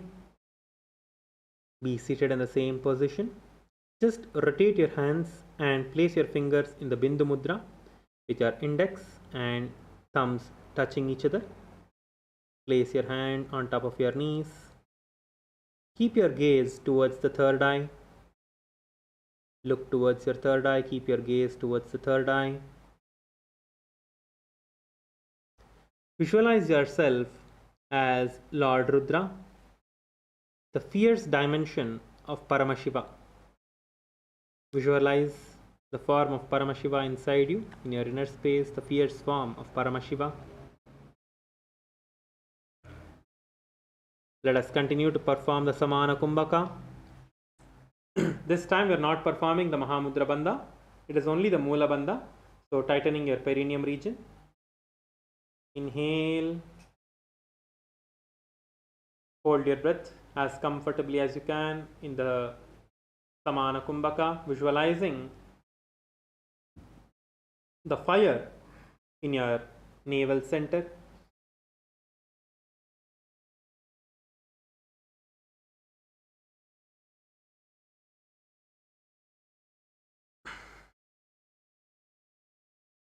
And japa Om Nithyananda Paramashivoham. वामचरण परिदक्षिण राखे एक जुगति ऐसे विधि दाखे वाम पगथली माहिली core दक्षिण के जुबाहर ले वोर. Now, in this asana, switch your gaze towards your nose. Be seated in the same position. Just switch your gaze towards the nose. Visualize that you are powerful, embodying tranquility and unshakable nature, that nothing can shake you. Visualize that in your inner space. Continue to perform the Samana Kumbhaka. Inhale through the nose. Hold the breath inside you for as long as you can, and then you can exhale when you can't hold any longer, and repeat the pranayama again.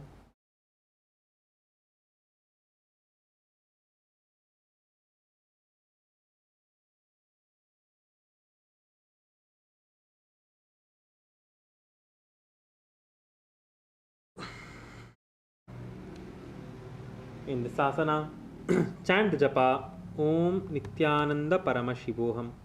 आसन की गुण मन की चन चलता meet.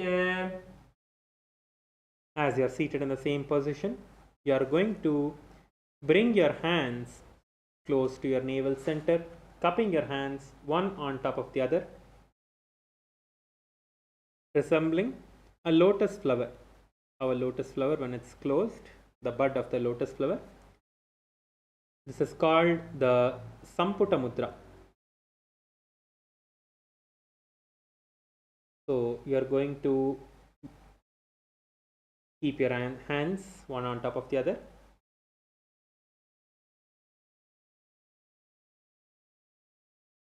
In this asana, visualize Swamiji in your inner space. Perform the Samana Kumbhaka, Mula Bandha, and chant the japa Om Nithyananda Paramashivoham. ऋजुकार्यसमासीन सिद्धासनमुदीरितं प्रसार्य भुवि पादौ तु दोर्भ्यामङ्गुष्टमादरात्. Now, we are going to be performing a very powerful mudra, which is the Shanmukhi mudra. So, in the Shanmukhi mudra, you are going to be seated in the same position. So, this asana is called the Bandha Yoni asana. So, as you are seated in the same position with your legs in the same position, bring your hands towards your face, both your hands towards your face. Place your little finger below the lower lip, ring finger above the upper lip, your middle finger on your nose, your index finger on your eyes, and your thumbs on your ears. In this asana, lift your elbows. Don't let your elbows come down. You can lift your elbows up. Yes. Hold your elbows a little up. And just close all of the senses, your mouth, your nose, eyes, and the ears. Close all of this. First inhale and then close. First inhale and then close yourself in this, performing the Shanmukhi mudra and the pranayama. As you're performing this asana, visualize that you're manifesting your sankalpa through the womb of creation. Visualize that whatever sankalpa you have created, that all of it is manifesting. Perform this asana for a few more seconds. Lock your perineum into the Mula Bandha. Tighten your perineum region.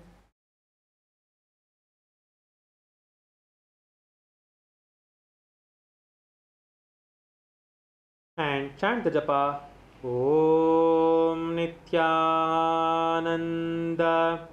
Paramashivoham. यत्र मध्ये महादेव बन्धयोन्यासने शृणु यत्कृत्वाखेचरो भूत्वा विचरेदीश्वरो यथा.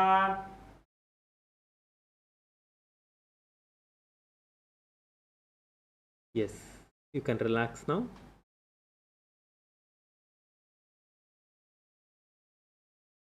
The next asana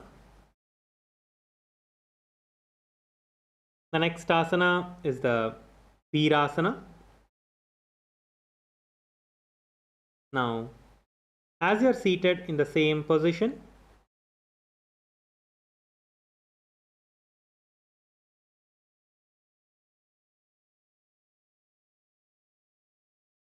touch your index and thumbs together in the Bindu Mudra and place your hands on top of your knees.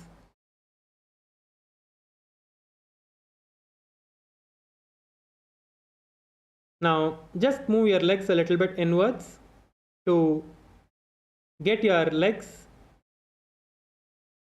one leg on the thigh and the other leg below the opposite thigh. So one leg, your right leg is on top of the left thigh, your left leg is under the right thigh. Yes.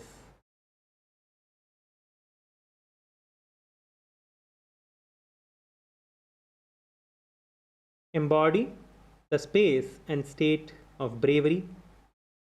Visualize yourself as brave in your inner space.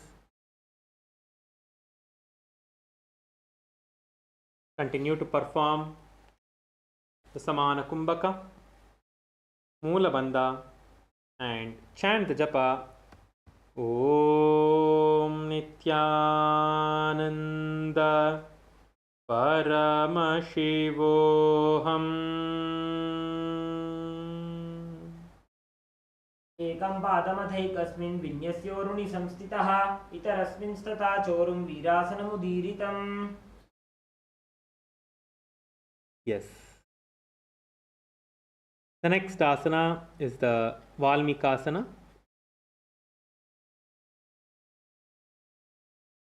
Now you are going to be placing your left heel on the right side close to your perineum.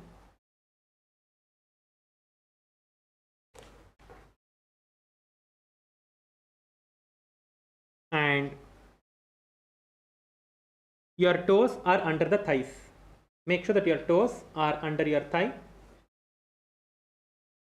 And your right foot on the left leg, keeping the toes by the knees.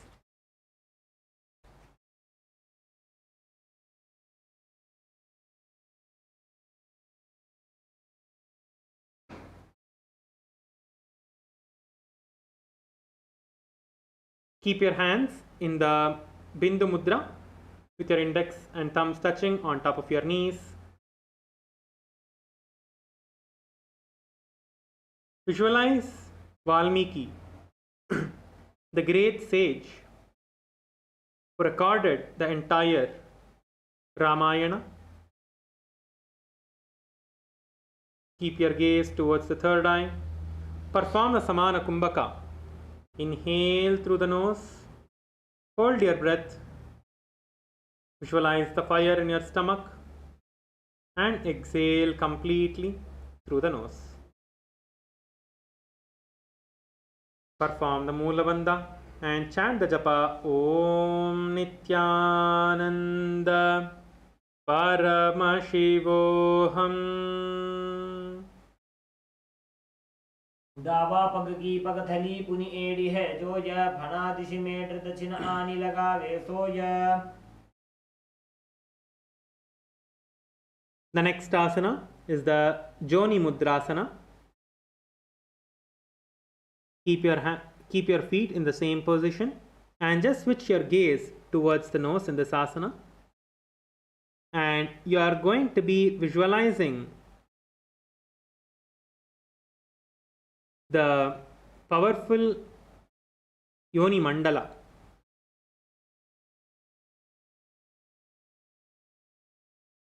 which is the symbol of creation of the entire universe, which is a symbol of creative energy. Visualize this in your inner space. Performing the Samana Kumbhaka, Moola Bandha, and chant the japa Om Nithyananda Paramashivoham.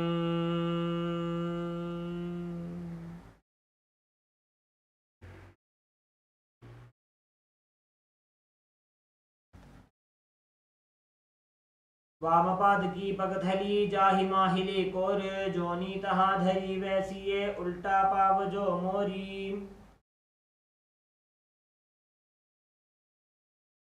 The last asana for today is the Yoni Asana. Now just switch the position of your hands and place it on top of your knees. And switch your gaze towards the third eye, continuing to visualize the Yoni Mandala, which is the symbol of creative energy in the entire universe, which represents Devi. Intensely visualize that. Performing the Samana Kumbhaka, Moola Bandha, and chanting the japa Om Nithyananda Paramashivoham. योन्यासनं पर्वतेन योगं योगफलेनिलं तत्कालफललं तावत् खेचरो यावदेव हि. Yes. Now all of you can just relax your feet. Yes, with this we are coming to the end. So today all of us finished the Prathama Vinyasa Krama successfully. Congratulations to everyone. And also we have started the Dvitiya Vinyasa Krama now. So it is time for us to conclude with the Purna Mantra.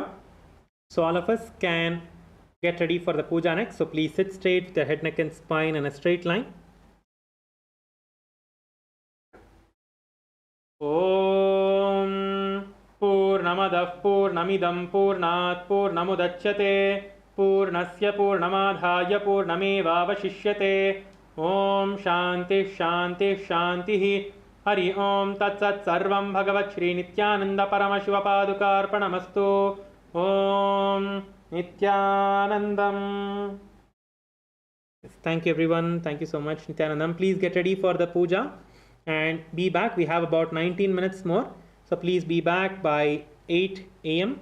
Eastern Time and be seated for the puja. Yes, thank you everyone. Nithyanandam.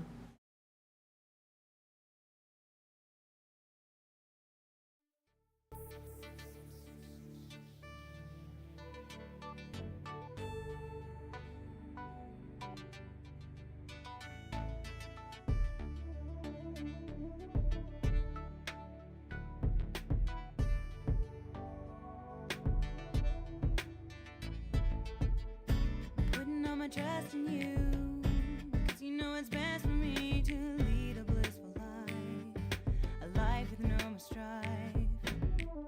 I can't believe the things I do, just to spend a little time with you. Nothing will compare, I know you will take care. You're always showing us compassion, your love is endless like an ocean. Nithyananda, Nithyananda. My life's become a meditation. Ever since we had a deep connection. Nithyananda, Nithyananda. Oh, every time I see you, my consciousness expands. Oh, my heart begins to dance. And every time I think of you, I just start to melt. So much beauty to be felt.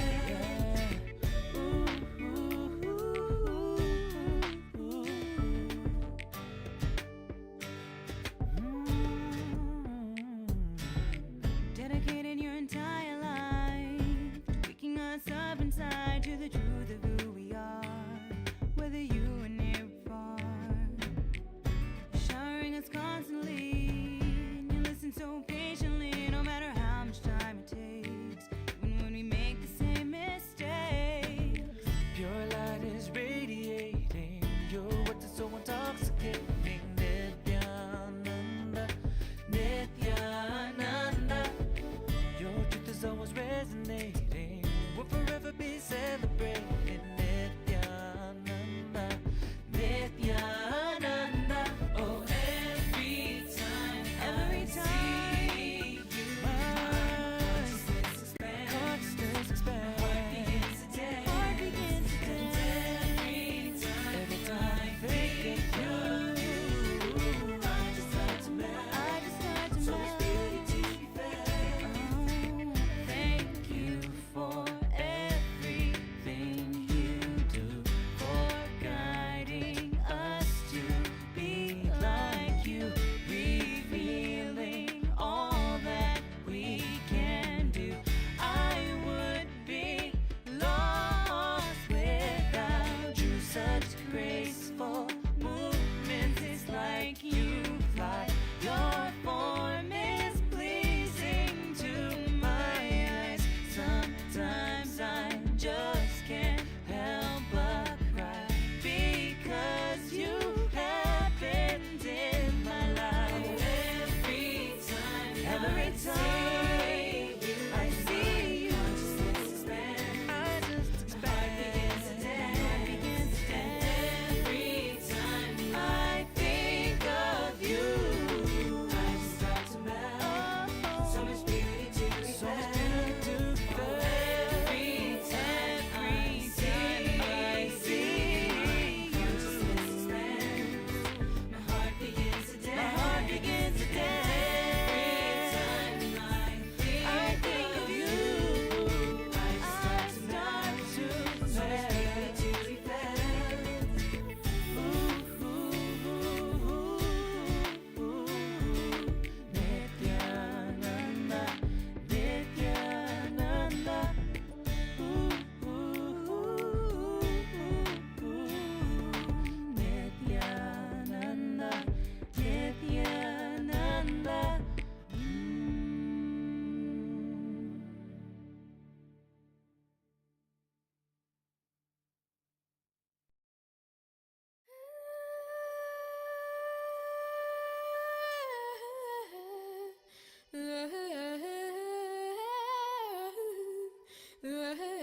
न दातो न माता न बन्धुर्न दाता न पुत्रो न पुत्री न भृत्यो न भर्ता न दातो न माता न बन्धुर्न दाता न पुत्रो न पुत्री न भृत्यो न भर्ता न जाया न विद्या न वृत्तिर्ममैव न जाया न विद्या न वृत्तिर्ममैव गतस्त्वं गतस्त्वं त्वं एका भवानी गतस्त्वं गतस्त्वं त्वं एका भवानी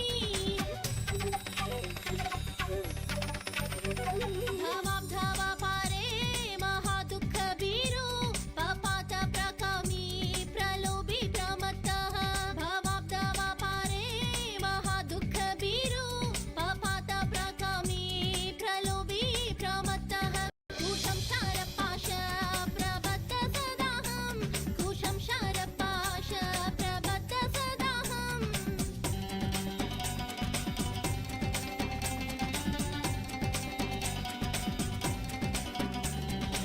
गतस्त्वं त्वं एका भवानी गतस्त्वं त्वं एका भवानी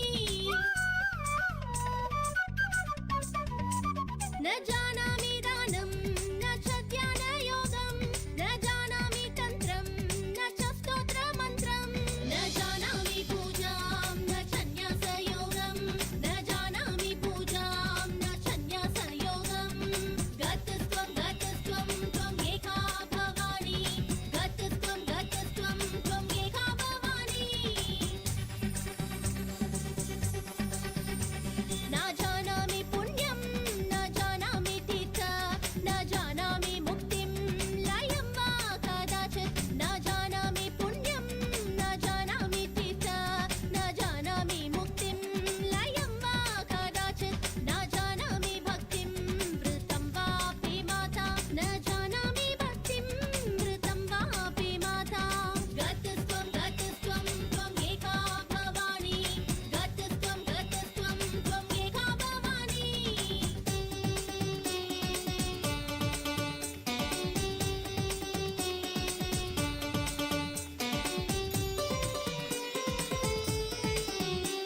कुकर्मी कुसङ्गी कुबुद्धि कुदासः कुकर्मी कुसङ्गी कुबुद्धि कुदासः कुलाचारहीनः कदाचारलीनः कुलाचारहीनः कदाचारलीनः कुदृष्टि कुवाक्य प्रबन्ध सदाहं कुदृष्टि कुवाक्य प्रबन्ध सदाहं गतस्त्वं त्वं एका भवानी गतस्त्वं त्वं एका भवानी गतस्त्वं त्वं एका भवानी गतस्त्वं त्वं एका Bhavani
again, but this time it seems we've just begun to open our eyes, and maybe it will be our third one.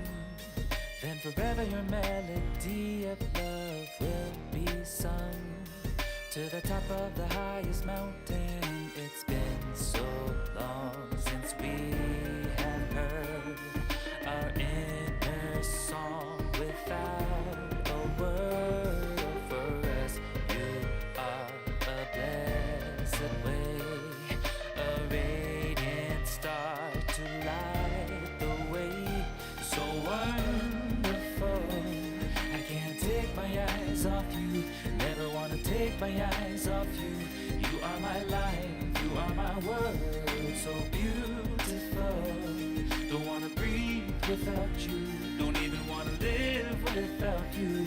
We'll be as one in unison all over the world, world, world, all over the world, world, world, all over the world, world, world, all over the world, world, world. Nithyananda all over the world, lifting us all over the world. Nithyananda all over the world, awaken us all over the world, the world.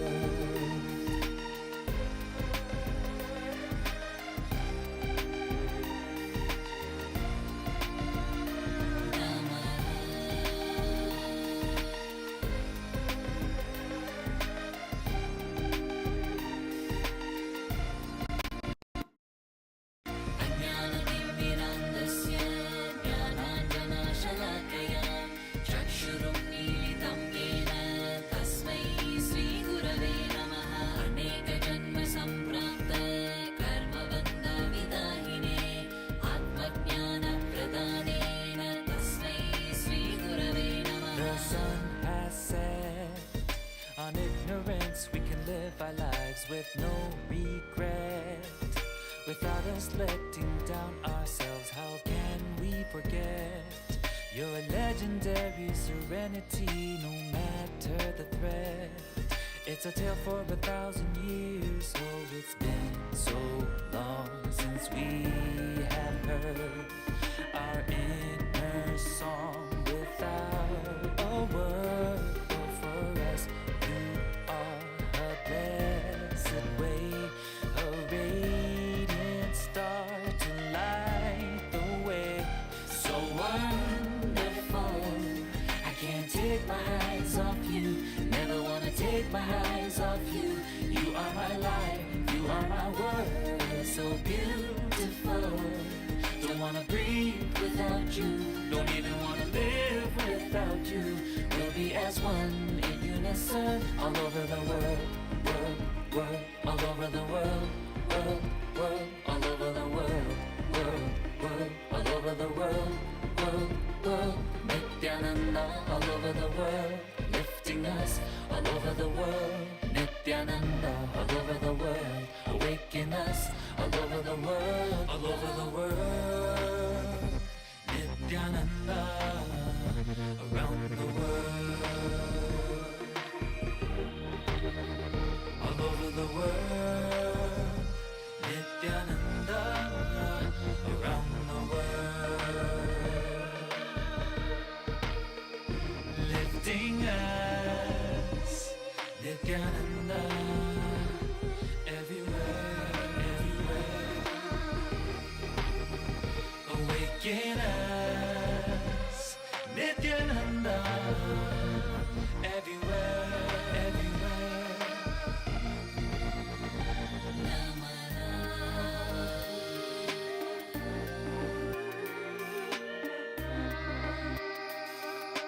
तस्मै श्रीगुरवे नमः।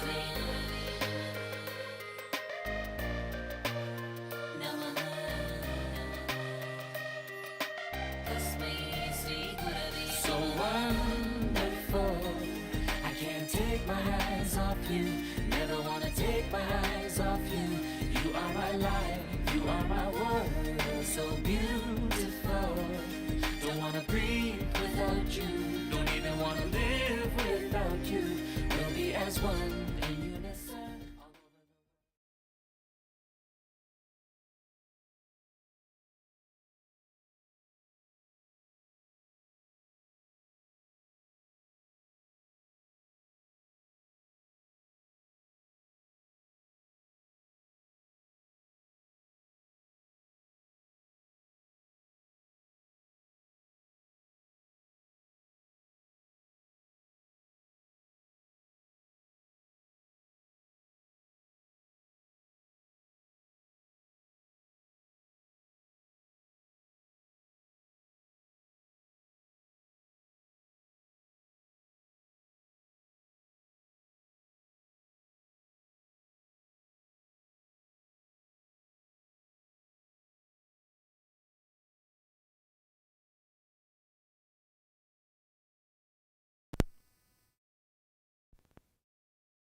Nithyanandam, we request all the participants to please settle down with your puja kits. Please make sure you have all your puja items ready and quickly settle down, as we will begin with the Pada Puja in a few moments from now.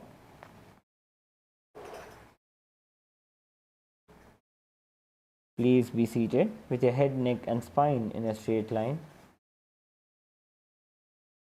Be seated in a cross-legged position with your head, neck and spine in a straight line.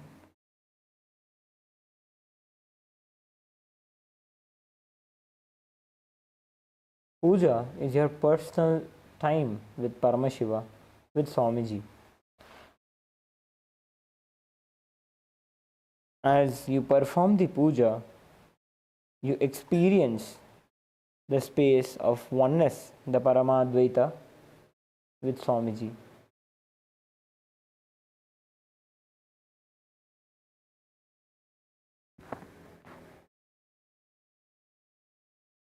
We request all the participants to please be seated in a space of gratitude and deep restful awareness in your Ananda Gandha. Remember Swamiji in your inner space and celebrate his presence in your life.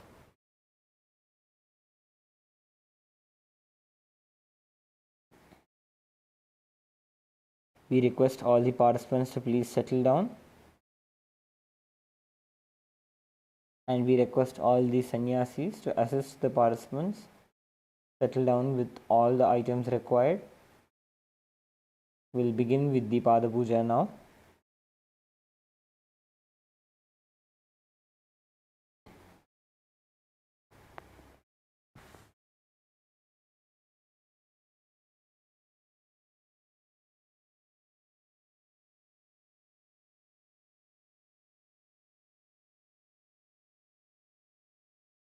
Before we begin the Pada Puja and the Paramashiva Puja today, we request all the Pada Puja participants to declare the following with integrity and authenticity. If you agree to the following, please say yes loudly. I authentically cognize, which is internally process, understand and declare the truth that the cosmic energy exists. Yes. Yes. I authentically cognize, which is internally process, understand and declare the truth that the Supreme Pontiff of Hinduism, Bhagavan Shri Nithyananda Paramashiva, Shri Nithyanandeshwara Paramashiva, Shri Nithyanandeshwari Paramashiva Shakti, Guru Padukas and the Atmalinga are the Chinmay Vigrahas, the embodiment and representation of that very cosmic energy. Yes. I authentically cognize, which is internally process, understand and declare the truth that whatever I offer to Swamiji, Nithyanandeshwara Paramashiva, Nithyanandeshwari Paramashiva Shakti, the Guru Padukas and the Atmalinga during the Pada Puja and the Paramashiva Puja will reach the cosmic source of energy directly. Yes. I authentically cognize, which is internally process, understand and declare the truth of Soham Asmi, that even when I worship, I am Him. Yes. Let us now begin with the Sadguru Vandana. Please take a few flowers in your hands. Hold your hands in the Anjali Mudra. Remember Swamiji in your inner space as we invoke his presence with all his Ananta Kalyana Gunas, the unending auspicious qualities. Let us now begin with the Sadguru Vandanam. Nithyanandam Paramasukhadam Kevalam Jnanamurtim Dvandvatitam Gaganasadrisham Tattvamasyaadilaksham Ekam Nityam Vimalamachalam Sarvadhi Sakshibhutam Bhavatitam Trigunarahitam Sadgurum Tam Namami. Nithyanandeshwara Paramashiva Samarambham Nithyanandeshwari Paramashiva Shakti Madhyamam Nithyananda Paryantam Vande Guru Paramparam Lalate Tripundri Nitalakrita Kasturi Tilakaha Spuranmala Dhara Spurita Kadikaupi Navasanaha Radhano Dustaram Shirasi Phanirajam Shashikalam Pradipas Sarvesham Arunagiri Yogi Vijayate. Next is the Tattvachamanam. Now, keeping your right hand in the Gokarna Mudra, take an udarni of water into your right palm. Sip the water from the base of the right palm along with the mantra. Om Atmatattvam Shodhayami Svadha. Om Vidyatattvam Shodhayami Svadha. Om Shivatattvam Shodhayami Svadha. Please wash your hand with an udarni of water.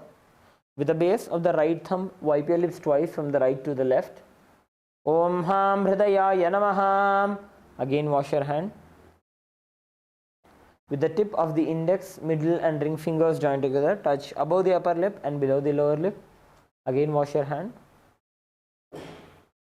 With the index finger and thumb joined together, touch the right nostril, the left nostril. With the ring finger and thumb joined together, touch the right eye, the left eye, the right ear and then the left ear. Again wash your hand. With the little finger and thumb joined together, touch the navel center, the right chest, the left chest. With all 5 fingers joined together, touch the top of the head, the right shoulder, left shoulder and then the heart center. Next, we'll be performing the Shuklambaradharam. Please take a few flowers and akshata into your hands. Clench your hands into the Mushti Mudra. So you bring your hands into fists with the thumbs placed within your fists. This is called the Mushti Mudra. And then tap the sides of the forehead, your temples along with the knuckles 5 times as we chant the following mantra. Om Shuklambaradharam Vishnum Shashivarnam Chaturbhujam Prasannavadanam Dhyayet Sarva Vignopashantaye. Next is the pranayama. We will be guiding you for the pranayama step by step. So continue to hold the akshata and flowers in your hands and then hold the flowers and akshata using your index finger and the middle finger. Now close your right nostril using your right thumb and slowly inhale through the left nostril. Om Ham Ishanamurtanam Om Him Tatpurushavaktrayanam Om Hum Agorahridanam Om Him Amade Gukhyanam Om Ham Satyujatamurtanam Om Hamridanam Om Him Shirtanam Om Hum Shiganam Om Him Kauchanam Om Hum Netribhyo Namaha Om Haha Astraya Namaha. Now close your left nostril and hold your breath. Om Ham Ishanamurtanam Om Him Tatpurushavaktrayanam Om Hum Agorahridanam Om Him Amade Gukhyanam Om Ham Satyujatamurtanam Om Hamridanam Om Him Shirtanam Om Hum Shiganam Om Him Kauchanam Om Hum Netribhyo Namaha Om Haha Astraya Namaha. Now open your right nostril and slowly exhale through the right nostril. Om Ham Ishanamurtanam Om Him Tatpurushavaktrayanam Om Hum Agorahridanam Om Him Amade Gukhyanam Om Hum Satyujatamurtanam Om Ham Hridanam Om Him Shirtanam Om Hum Shiganam Om Him Kauchanam Om Hum Netribhyo Namaha Om Haha Astraya Namaha. Now touch your right ear and then clasp your right hand with your left hand. This is called the Sankalpa Mudra. Now as we enter into the Sankalpa, we create a conscious resolution, the intention for the reality that we want to manifest during the day.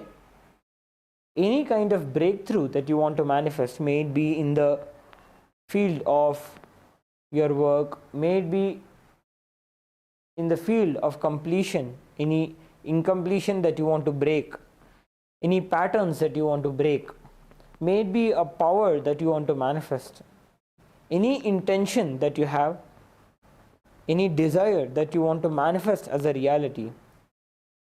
Now create a Satya Sankalpa, a strong decision from the space of Sohamasmi that you are Paramashiva. From the space of Soham Asmi, the Sankalpa that you create becomes the Shiva Sankalpa, becomes the Sankalpa for the whole cosmos to manifest itself through you. Remember Swamiji in your Ananda Gandha as we now enter into the Sankalpa.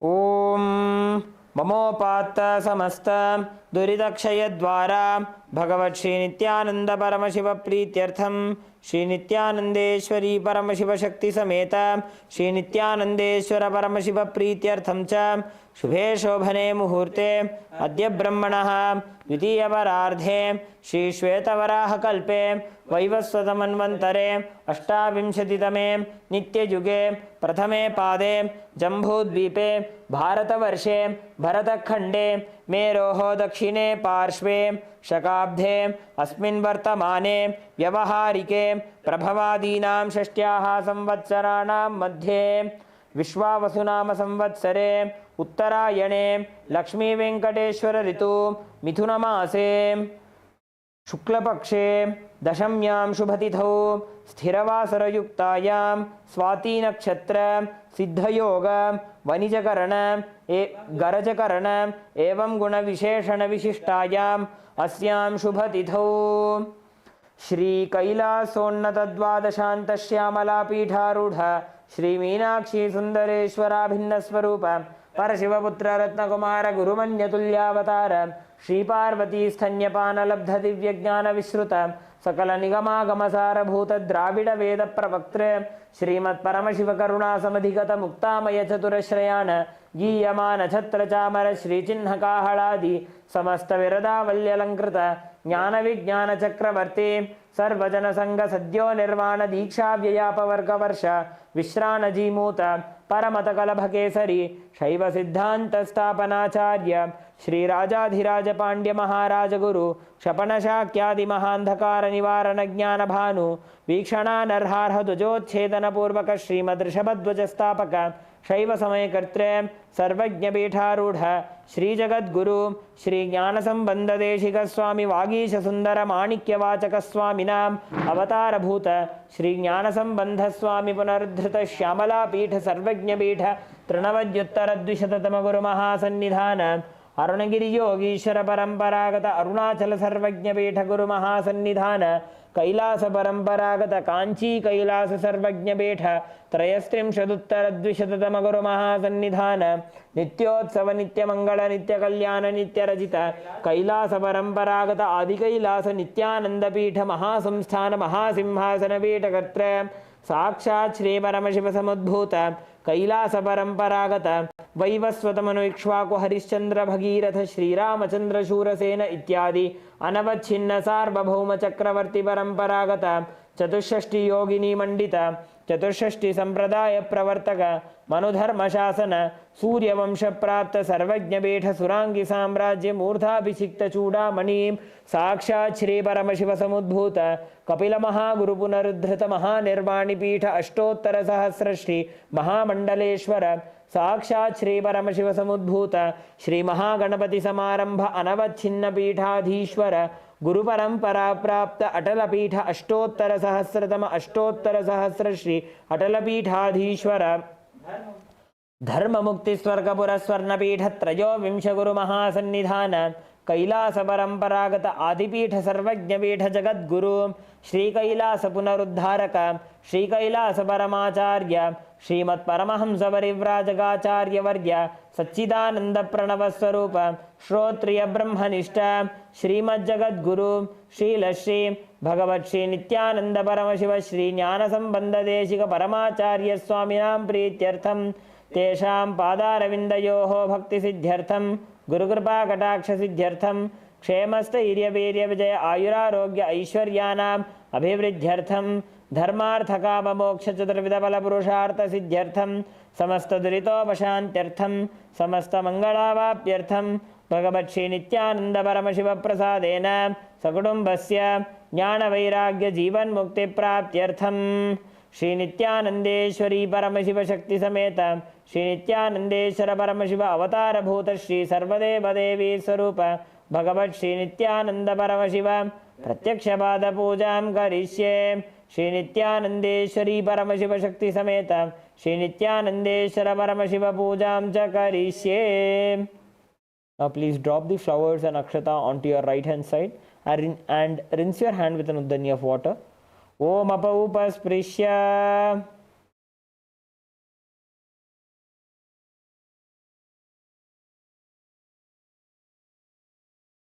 Next is the Ghantanada. Now please take the bell in your left hand, hold it at the level of your heart center and ring the bell along with the mantra. Om Agamarthantu Devanam Gamanarthantu Rakshasam Ghantanadam Karomyadau Devata Hwanalanchanam Ghanta Devatabhyo Namaha.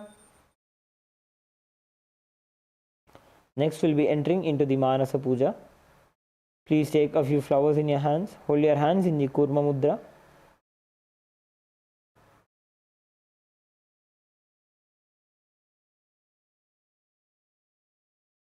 And hold the Kurma Mudra in front of your Ananda Gandha. We will now be entering into the Manasa Puja, which is the internal worship. As we chant the mantras of the Manasa Puja, as we perform the Manasa Puja, we request all the participants to please be seated in a space of meditative, deep, restful awareness, remembering Swamiji in your inner space. The Manasa Puja, the internal worship, happens when we offer all the upacharas. During the external worship, we make various offerings, such as the offering of seat, the offering of water for washing Swamiji's feet, the offering of water for Swamiji to wash his mouth, the offering of water for giving Swamiji a bath. These various kinds of offerings that we make during the Pada Puja, we offer them to Swamiji in our inner space. So the various elements of us, the best of us, we offer to Swamiji in our inner space. When we remember Swamiji, the bliss that is filled in our body, that nectar of bliss is what we offer as water to wash Swamiji's feet. It is the completely opened Sahasrara Chakra, the 1,000-petaled lotus, the energy center in our body, is what we offer as an umbrella to Swamiji. It is the pure emotions of absence of deceit, envy, greed, these pure emotions that constitute us, our inner space, is what we offer to Swamiji during the Manasa Puja. So let us now enter into the Manasa Puja. The meaning of the mantra we will chant now is: I offer a seat in the lotus of my heart, which is anointed with the nectar from the 1,000-petaled lotus. I offer water for washing the feet, and I offer my mind as a traditional bouquet. With that same nectar, I offer the water for sipping and bathing. The element of space becomes the clothing, and the essence of fragrance becomes the perfume.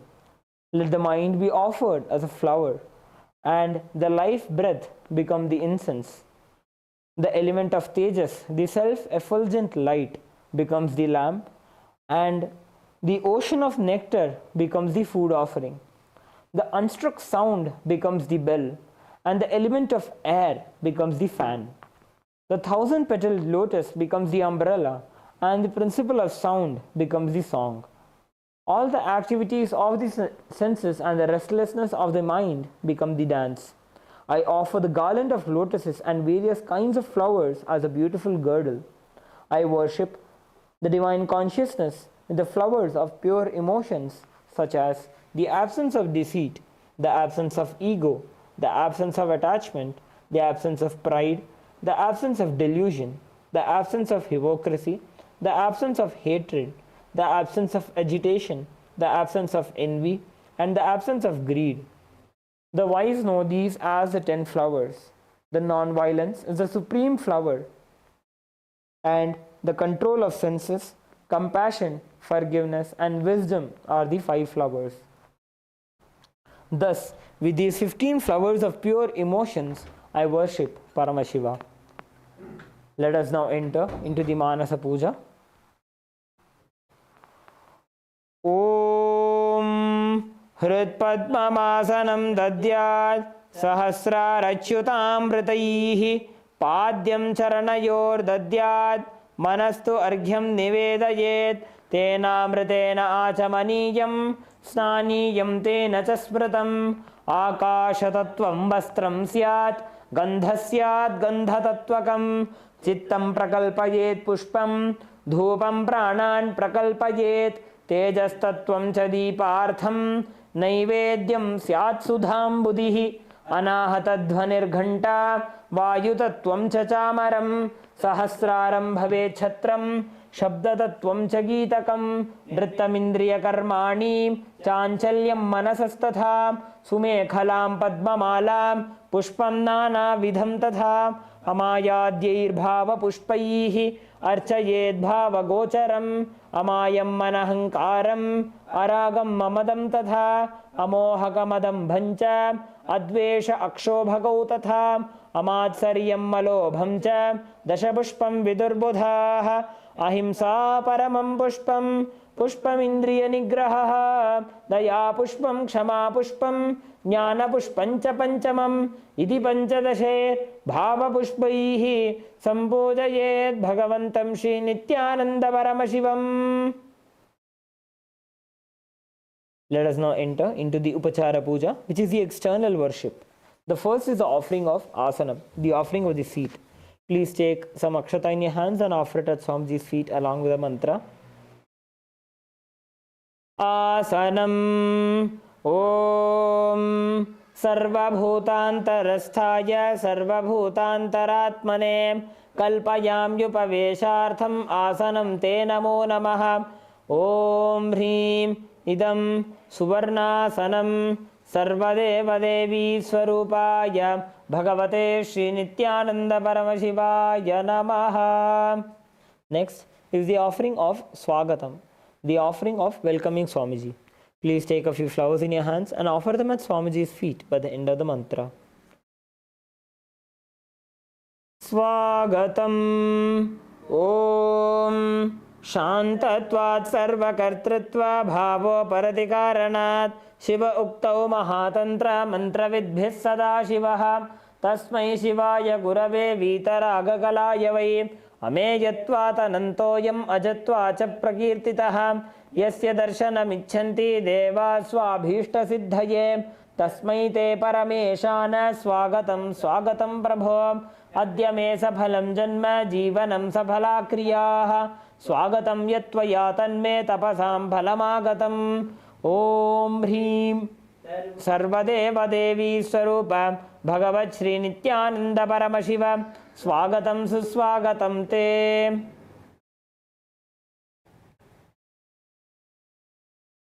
We request all the participants to please be in the bhavana of oneness with Swamiji and performing the puja. So as we are making each offering, we are introducing the offering, saying that Swagatam is the offering of welcoming Swamiji. So when we offer the Swagatam, just be in the bhavana, be in that feeling connection that you are welcoming Swamiji to your home. So be in that space of love, that gratitude for Swamiji as we are performing each and every single offering. So next is the offering of Padyam, the offering of washing Swamiji's feet. So please take an uddarni of water and offer it at Swamiji's feet by the end of the mantra. Padyam Om Yad Bhaktilesha Samparkat Paramananda Samplavaha Tasmai Te Parameshana Padyam Shuddhaya Kalpaye Om Hrim Etat Padyam Sarvadeva Devi Swarupaya Bhagavate Shri Nithyananda Paramashivaya Namaha. Next is the offering of Arogya, the offering of the traditional bouquet. Please take the Arogya, the conch which is decorated with the flowers and the traditional bouquet, and offer the flowers and the water at Swamiji's feet along with the mantra. Arghya Om Durvakshata Samayuktam Bilvavatram Tathaparam Shobhanam Shankhapatrastham Grahana Arghyam Maheshwara Om Hrim Esho Arghya Sarvadeva Devi Swarupaya Bhagavate Shri Nithyananda Paramashivaya Namaha.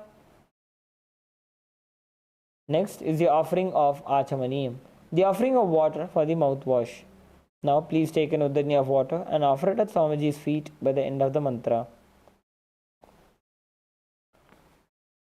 Achamaniyam Om Mandaginyastu Yadvari Sarva Papaharam Shubham Grahanachamaniyam Tvam Maya Bhaktya Niveditam Om Hrim Idam आचमनीयोदकं सर्वदेवदेवी स्वरूपाय भगवते श्रीनित्यानंद परमशिवाय स्वधा. Next is the offering of Madhuparka, the offering of the nectarine drink.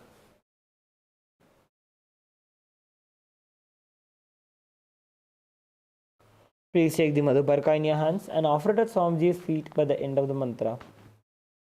Madhuparkaha Om Sarvakalvashanashaya Paripurnasudhatmakam Madhuparkamimam Deva Kalpayami Prasidame. Om Hrim Esha Madhuparkaha Sarvadevadevi Swarupaya Bhagavate Shri Nityananda Paramashivaya Svadha. Next is the offering of Gandha Tailam, the offering of the scented oil. Please take the Gandha Tailam in your hands and offer it at Swamiji's feet by the end of the mantra.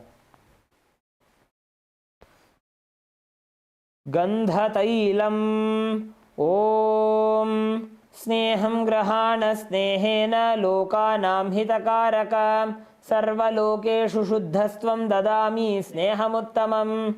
Om Hrim Idam Gandhatailam Sarvadevadevi Swarupaya Bhagavate Shri Nityananda Paramashivaya Nivedayami. Next is the offering of Snaniyam, the offering of water for the sacred bath. Now please take Nudani of water in your hands and offer it at Swamiji's feet by the end of the mantra. And please ring the bell as you do so.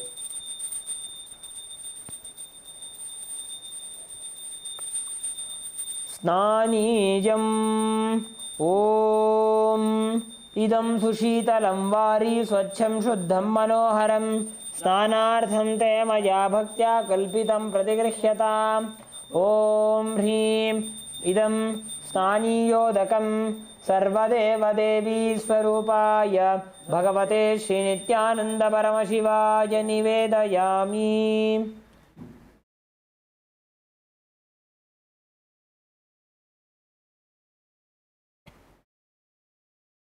Next is the offering of Vastram, the offering of the sacred clothes. Please take the Vastram and offer it at Swamiji's feet by the end of the mantra.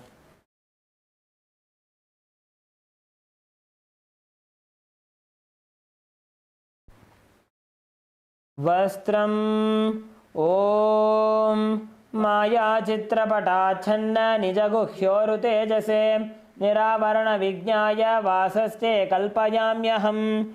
Om Hrim Idam Vastrottarijam Sarvadevadevi Swarupaya Bhagavate Shri Nityananda Paramashivaya Nivedayami. Next is the offering of Abharanam, the offering of the sacred jewelry. Please take the Abharanam and offer it at Swamiji's feet by the end of the mantra. Abharanam Om Svabhava Sundarangaya Nana Shaktyashrayayate Suvarnam Bhushanam Tubhyam Kalpayami Prasidanam. Om Hrim Idam Suvarnabharanam Sarvadevadevi Swarupaya Bhagavate Shri Nityananda Paramashivaya Nivedayami.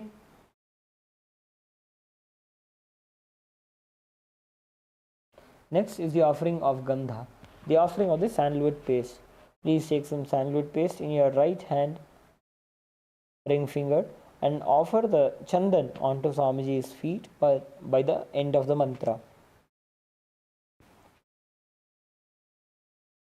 Gandha Om Shariram Te Na Janami Cheshtam Naiva Cha Naiva Cha Maya Niveditan Gandhan Pratigrihya Vilipyatam. Om Hrim Esha Gandha Sarvadevadevi Swarupaya Bhagavate Shri Nityananda Paramashivaya Namaha. Next is the offering of Pushpam, the offering of the fragrant flowers. Please take a few flowers smeared with sandalwood paste in your hands and offer it at Swamiji's feet by the end of the mantra.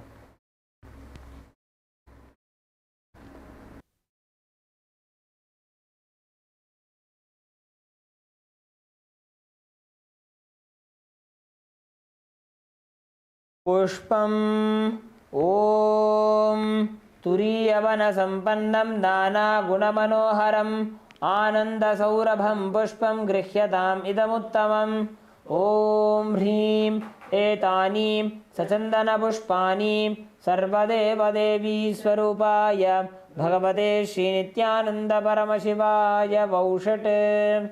Next is the offering of the Bilva Patram. Please take a few Bilva leaves smeared with sandalwood paste in your hands and offer it at Swamiji's feet by the end of the mantra.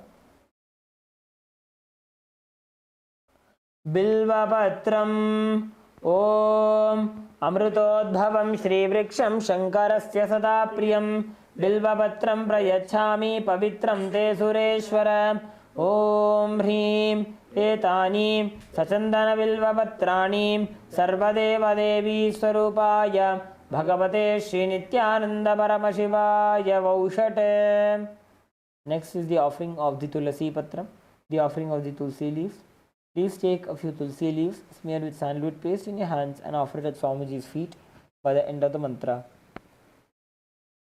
Tulasi Patram Om नमस्ते बहुरूपाय वरदमूर्तये परमात्मने स्वाहा. ॐ ह्रीं इदं सचन्दनतुलसीपत्रं सर्वदेवदेवी स्वरूपाय भगवते श्रीनित्यानन्दपरमशिवाय नमः.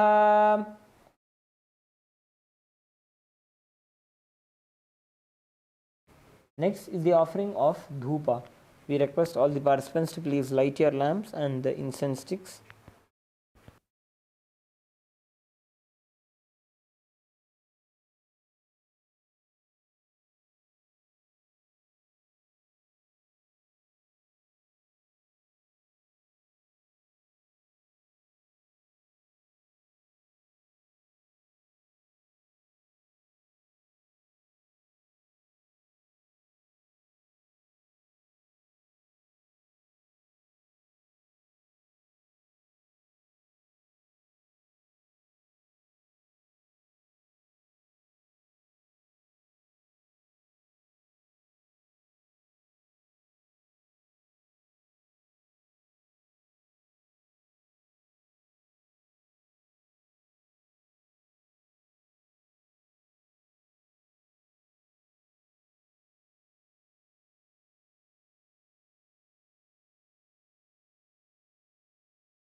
Now please take the lit dhupa in your hands and slowly wave it towards Swamiji and please ring the bell along with the mantra.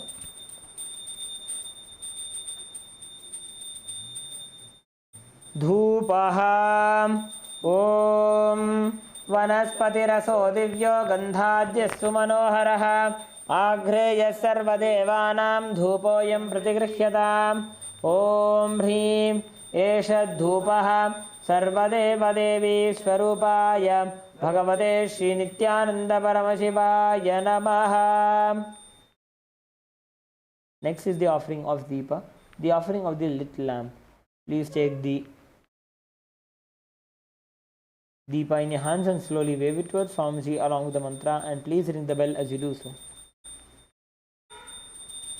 Deepaha Om सुप्रकाशो महादीपः सर्वतस्तिमिरापहः सबाह्याभ्यन्तरज्योतिर्दीपोऽयं प्रतिगृह्यताम्. ॐ ह्रीं एष दीपः सर्वदेवदेवी स्वरूपाय भगवते श्रीनित्यानन्दपरमशिवाय नमः.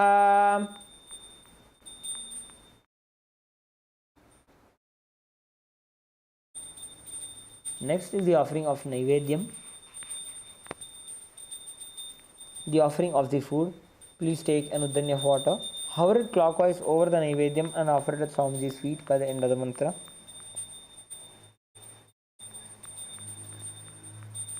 Naivedyam Om Naivedyam Vividham Deva Sharkara Devinirmitam Maya Niveditam Bhaktya Grahana Parameshwara. Om Hrim Idam Shopakarana Naivedyam सर्वदेवदेवी स्वरूपाय भगवते श्रीनित्यानंद परमशिवाय निवेदयामि.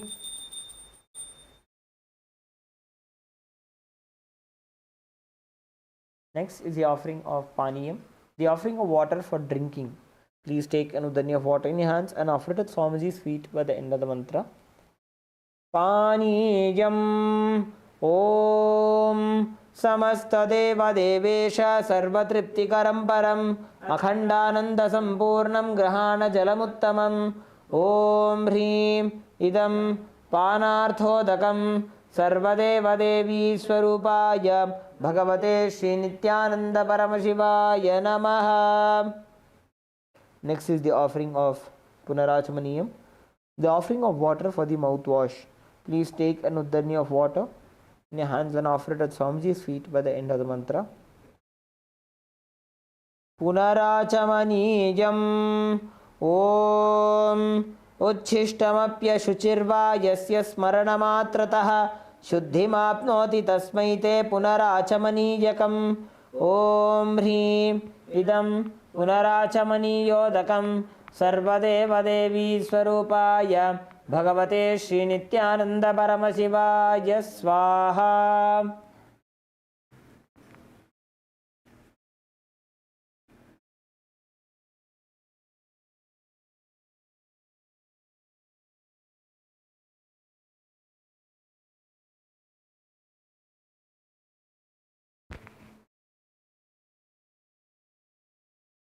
Next is the offering of Arartrikam, the offering of the lit Arti. Please take the lit Arti in your hands and slowly wave it towards Swamiji along with the mantra, and please ring the bell as you do so. Arartrikam Om Hrim Esha Deepamala Sarvadeva Devi Swarupaya Bhagavate Shri Nithyananda Paramashivaya Namaha. Om Sangrahanyeshtya Yajate Imam Janatagum Sangranhaniti Dvadasharatni Rasana Bhavati Dvadashamasa Samvatsaraha Samvatsarameva Varundhe Maunji Bhavati Urvai Munjaha Urjameva Varundhe Chitra Nakshatram Bhavati Chitram Va Etat Karma Karpuragauram Karunavataram Samsarasaram Bhujagendraharam Sada Vasantam Sadayaravinде Bhavam Bhavani Sahitam Namami Bhavam Bhavani Sahitam Namami Bhavam Bhavani Sahitam Namami. Arartrikam Samarpayami Bhagavat Shri Nithyananda Paramashivatarana Kamalebhyo Namaha. Next is the offering of Pushpanjali. Please take a few flowers in your hands and offer them at Swamiji's feet by the end of the mantra. Pushpanjalihi Gurur Brahma Gurur Vishnu Gurur Devo Maheshwaraha Guru Sakshat Param Brahma Tasmai Shri Gurave Namaha. Akhanda Mandala Karam Vyaptam Yena Characharam Tatpadam Darshitam Yena Tasmai Shri Gurave Namaha. Ajnanatimirandhasya Jnananjana Shalakaya Chakshurunmilitam Yena Tasmai Shri Gurave Namaha. अनेक जन्म संप्राप्त कर्म बंध विदाहिने आत्मज्ञान प्रदानेन तस्मै श्री गुरवे नमः. मन्नाथ श्री जगन्नाथो मद्गुरु श्री जगद्गुरुः ममात्मा सर्वभूतात्मा तस्मै श्री गुरवे नमः. ईश्वरो गुरुरात्मेति मूर्तिभेद विभागिने व्योमवद्व्याप्तदेहाय दक्षिणामूर्तये नमः. नित्यानन्दं परमसुखदं केवलं ज्ञानमूर्तिं द्वन्द्वातीतं गगनसदृशं तत्त्वमस्यादिलक्ष्यम् एकं नित्यं विमलमचलं सर्वधी साक्षिभूतं भावातीतं त्रिगुणरहितं सद्गुरुं तं नमामि. पुष्पाञ्जलिं समर्पयामि भगवत् श्री नित्यानंद परमशिव चरण कमलेभ्यो नमः. Om Nithyanandam.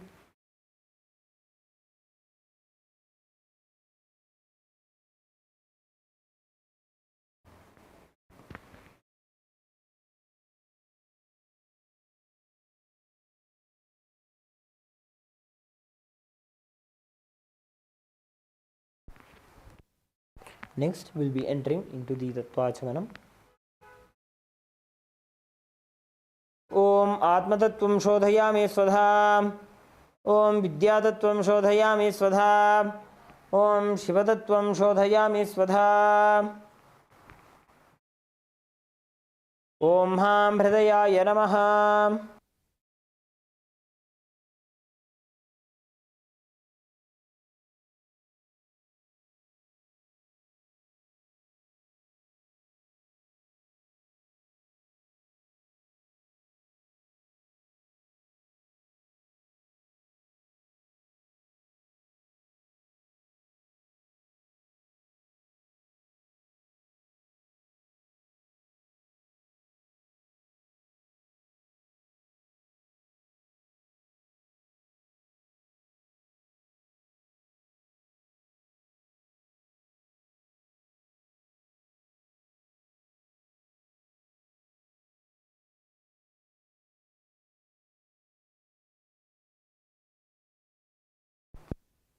Now, we'll be performing the Sakali Karanam.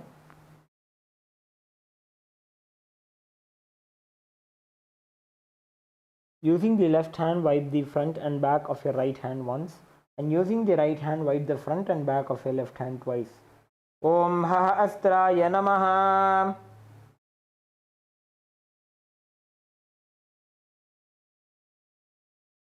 Now bring your hands into the Namaskar Mudra in front of your third eye. Shaktaye Vaushat. Now touch the thumbs to the respective palms and keep your palms facing you. Om Ham Shivasanaya Namaha. Om Ham Shivamurtaye Namaha. Now touch the tip of the little fingers with your thumb and slowly move your thumb down. Om Ham Sadhyojatamurtaye Namaha. Touch the tip of the ring finger and slowly move your thumb down. Om Him Vamadeva Guhyaya Namaha. Touch the tip of the middle finger and slowly move your thumb down. Om Hum Aghora Hridayaya Namaha. Touch the tip of the index finger and slowly move your thumb down. Om Hem Tatpurusha Vaktraya Namaha. Touch the tip of the thumb with your index finger and slowly move your index finger down. Om Hom Ishana Murdhaya Namaha. Touch the thumb to the respective palms. Om Ham Hom Vidyadehaya Namaha. Bring the index, middle and ring fingers to the center of the palm. Om Hom Netrebhyo Namaha. Touch the thumb to the center of the palm. Om Ham Hom Shivaya Namaha. Now again touch the tip of the little finger with your thumb and slowly move your thumb down. Om Ham Hridayaya Namaha. Touch the tip of the ring finger and slowly move your thumb down. Om Him Shirase Namaha. Touch the tip of the middle finger and slowly move your thumb down. Om Hum Shikhaye Namaha. Touch the tip of the index finger and slowly move your thumb down. Om Haim Kavachaya Namaha. Touch the tip of the thumb with the index finger and slowly move the index finger down. Om Ha Astraya Namaha. Now bring your hands into the Mushti Mudra, clench them and rotate them around each other once. Om Haim Kavachaya Hum. Now bring your hands into the Namaskar Mudra in front of your third eye. Om Ham Shivaya Vaushat. Now again bring the thumbs to the center of the respective palms. Om Ham Hom Shivaya Namaha. Now with your right hand ring finger and thumb joined together, touch the heart Ananda Gandha. Om Ham Shivasanaya Namaha. Om Ham Shivamurtaye Namaha. Now with the little finger and thumb joined together of both your hands, touch the respective knees. Om Ham Sadhyojatamurtaye Namaha. With the ring finger and thumb joined together, touch the navel center. Om Him Vamadeva Guhyaya Namaha. With the middle finger and thumb joined together, touch the heart center. Om Hum Aghora Hridayaya Namaha. With the index finger and thumb joined together, touch the little above the upper lip. Om Hem Tatpurusha Vaktraya Namaha. With the tip of the thumb, touch the top of the head. Om Hum Ishanamurdhaya Namaha. With the ring finger and thumb joined together, touch the Ananda Gandha. Om Ham Hum Vidyadehaya Namaha. With the index, middle and ring fingers joined together, touch the three eyes. Om Hum Netrebhyo Namaha. With the ring finger and thumb joined together, again touch the Ananda Gandha. Om Ham Hum Shivaya Namaha. Now with the little finger and thumb joined together, touch the heart center. Om Ham Hridayaya Namaha. With the ring finger and thumb joined together, touch the top of the head. Om Him Shirase Swaha. With the middle finger and thumb joined together, touch the back of the head. Om Hum Shikhaye Vashate. Now cross your arms with your index in a hooked position. As you uncross your arms, move your hands around your head. Om Haim Kavachaya Hum. Now with the right thumb strike your left palm, and with the left thumb strike the right palm. Om Ha Astraya Bhate. Now with the index finger and the middle finger joined together, strike the left palm thrice. Om Ha Astraya Hum Phate. Now using the index finger and thumb joined together, snap around yourself in all the 10 directions. Om Ha Astraya Phate. Now move your hand from the top of the head to the feet by touching the sides of the body. Om Ham Shivaya Vaushate. Next we'll be performing the Samanya Arghya Sthapana. Please mix some flowers, chandan and akshata into the water inside the Panchapatram. Now cover your palm with the Panchapatram. Chant Om 7 times internally. Om, Om, Om, Om, Om, Om, Om. Now using the index finger and thumb joined together, snap around the Panchapatram in all the 10 directions. Om Ha Astraya Bhate. Now with the index finger, rotate it in a clockwise manner around your Atmalinga. Om Haim Kavachaya Hum.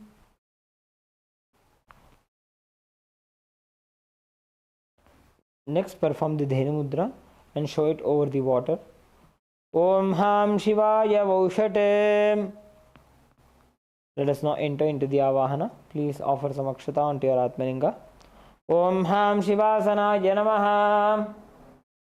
Now, please take a few flowers in your hands. Hold your hands in the Anjali Mudra. Meditate on the form of Paramashiva as we chant the Dhyana Shloka, and offer the flower onto Swamiji's feet by the end, onto your Atmalinga by the end of the mantra.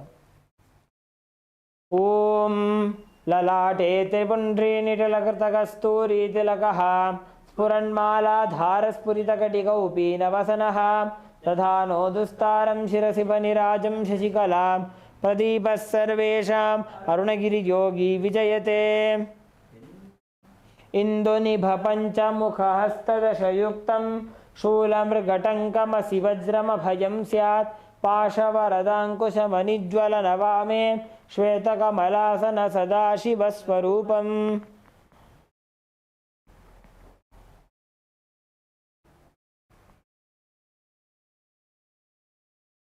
Om Ham Shivamurtaye Namaha. Om Ham Hom Shivaya Namaha.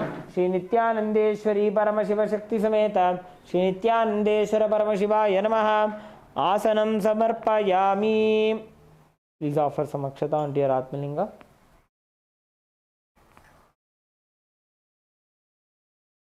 Now we will be offering the Padyam, Achamanam and Arghyam. Please take an udani of water, show it to Paramashiva's feet and offer it onto the Atmalinga, into the Padya Patram. Om Ham Shivaya Namaha. Next, please take another udani of water, show it to Paramashiva's mouth and offer it into the Achamana Patram. Om Ham Shivaya Swadha. Now please take another udani of water, show it to Paramashiva's crown and offer it to the Arghya Patram. Om Ham Shivaya Swaha. Shri Nithyanandeshwari Paramashiva Shakti Sameta Shri Nithyanandeshwara Paramashiva Namaha. पाद्याचमनार्घ्यं दत्वा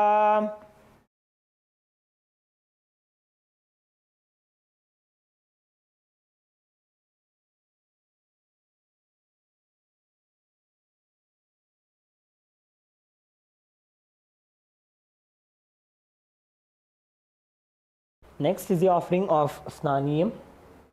Please take an udanya of water, offer it onto your Atmalinga, and please ring the bell as you do so. Om Ham Hom Shivaya Namaha. Shri Nithyanandeshwari Paramashiva Shakti Sameta. Shri Nithyanandeshwara Paramashiva Namaha. Snanam Samarpayami. Please take an udanya of water, show it to Paramashiva's mouth, and offer it into the Achamana Patram. Om Ham Shivaya Swadham. Snananantaram Achamanam Samarpayami.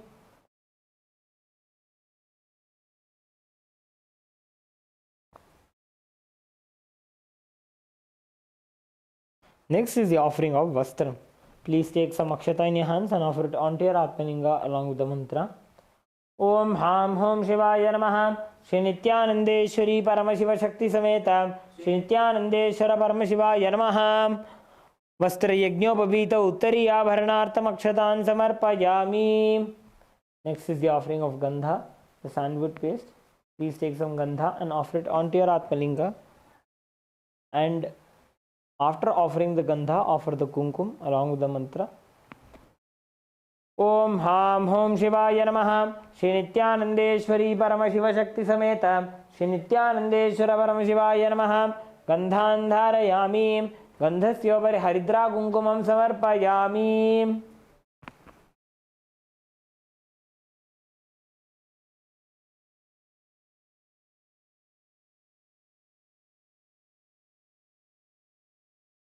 Next is the offering of Ashtapushpa Puja. Please take a few flowers in your hands. Each time the word Namaha is chanted, offer a flower onto your Atmalinga.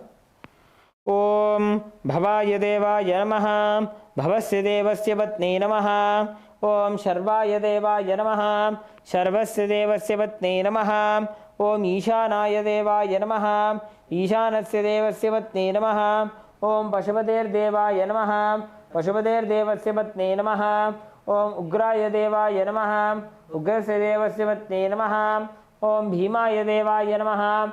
Bhimasya Devasya Patne Namaha. Om Mahate Devaya Namaha. Mahato Devasya Patne Namaha.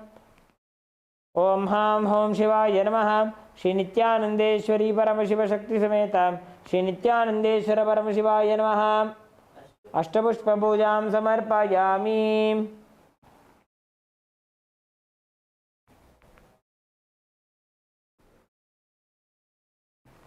Next is the offering of Bilva Patram. Please take a few Bilva leaves made with sandalwood paste in your hands and offer it at Swamiji's feet by the end of the mantra. Om Ham Hom Shivaya Namaha. Shri Nithyanandeshwari Paramashiva Shakti Sameta. Shri Nithyanandeshwara Paramashiva Namaha. Bilva Patram Samarpayami.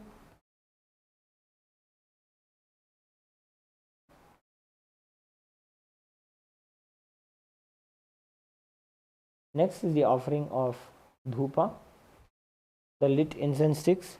Please take a flower and offer it onto the bell. Om Hahastraya Namaha. Please take the bell in your left hand and start ringing the bell. Now sprinkle the water onto the Dhupa. Om Hahastraya Phate. Offer a flower onto the Deepa. Om Ham Hridayaya Namaha. Now please take the Dhupa in your hands and slowly wave it towards Swamiji and your Atmalinga along with the mantra. Om Ham Hom Shivaya Namaha. Shri Nithyanandeshwari Paramashiva Shakti Sameta. Shri Nithyanandeshwara Paramashiva Namaha. Dhupam Agrapayami. Please take an udanya of water, show it to Paramashiva's mouth and offer it into the Achmana Patram. Om Ham Shivaya Swadha. Next is the offering of Deepa. Please sprinkle some water onto the Deepa. Om Hahastraya Phate. Offer a flower onto the Deepa. Om Ham Hridayaya Namaha. Now, please take the Deepa in your right hand. Hover it clockwise around Swamiji and the Atmalinga. And please ring the bell as you do so.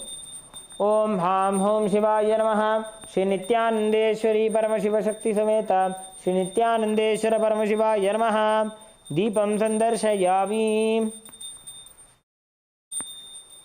Please take another of water, show it to Paramashiva's mouth and offer it into the Achmana Patram. Om Ham Shivaya Swadha. Next is the offering of Naivedyam. Please sprinkle some water over the Naivedyam. Om Ha Astraya Bhate. Offer a flower onto the Naivedyam. Om Ham Hridayaya Namaha. Now please take another of water, hover it clockwise over the Naivedyam and offer it onto your Atmalinga along with the mantra. Om Ham Hom Shivaya Namaha. Shri Nithyanandeshwari Paramashiva Shakti Sameta Shri Nithyanandeshwara Paramashivaya Namaha. Amritam Mahanaivedyam Nivedayami. Naivedyanantaramashamanam Samarpayami.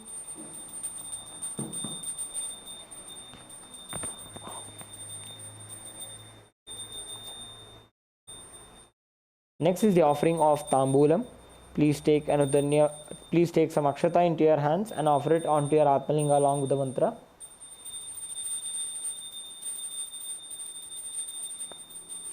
Om Ham Hom Shivaya Namaha. Shri Nithyanandeshwari Paramashiva Shakti Sameta Shri Nithyanandeshwara Paramashivaya Namaha. Tambulam Samarpayami. Next is the Aratrikam, the lit Arati. Please sprinkle some water onto the Arati. Om Hastraya Bhate. Offer a flower onto the Deepa. Om Ham Hridayaya Namaha. Now please take the Deepa and slowly wave it around Swamiji and your Atmalinga along with the mantra, and please ring the bell as you do so. Om Ham Hom Shivaya Namaha. Shri Nithyanandeshwari Paramashiva Shakti Sameta Shri Nithyanandeshwara Paramashivaya Namaha. Karpura Nirajanam Sandarshayami. Now please place the bell and the lamp. Take a few flowers in your hands. Hover it clockwise over the flame of the Aarti and offer it to the Atmalinga along with the mantra. Om Ham Hom Shivaya Namaha. Shri Nithyanandeshwari Paramashiva Shakti Sameta Shri Nithyanandeshwara Paramashivaya Namaha. Karpura Nirajanam Sandarshayami. Next is the offering of Pushpanjali. Please take a few flowers in your hands and offer it onto your Atmalinga by the end of the mantra. Om Ham Hom Shivaya Namaha. Shri Nithyanandeshwari Paramashiva Shakti Sameta Shri Nithyanandeshwara Paramashivaya Namaha. Pushpanjalim Samarpayami.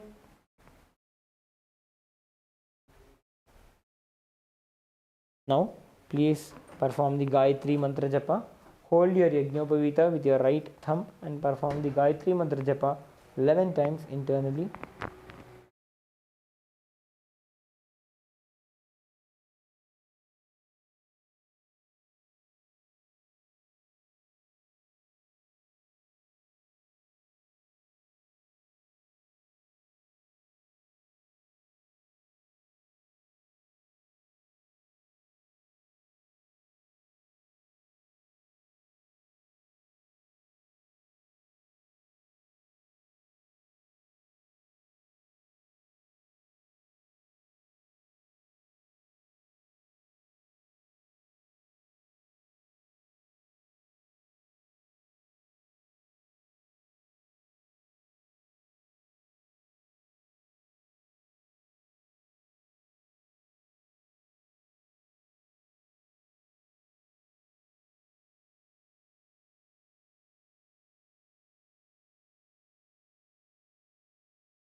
Now you can please remove your hand, your thumb from the Yajnopavita and then perform the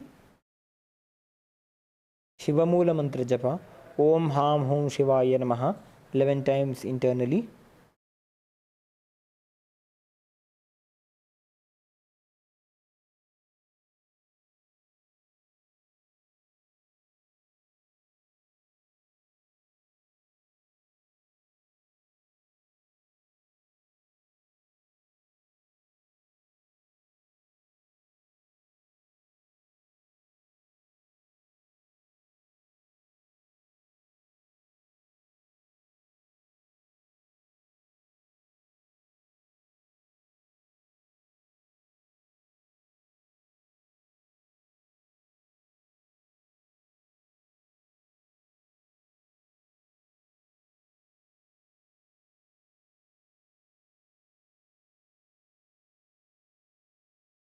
Now, please take a few flowers, durva grass and akshata into your right hand. Om Ham Hridayaya Namaha. Om Haim Kavachaya Hum. Om Ham Shivaya Vaushate.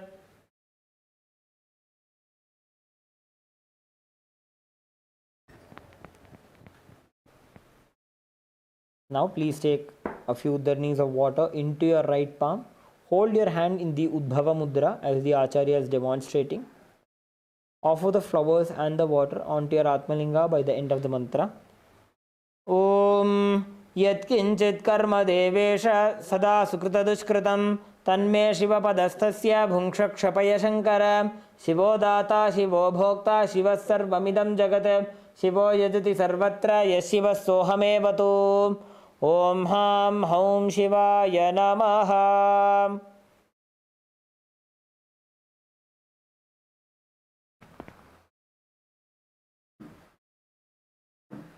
Now we will be performing the Tattvachamanam. Om Atmatattvam Shodhayami Svadha. Om Vidyatattvam Shodhayami Svadha. Om Shivatattvam Shodhayami Svadha.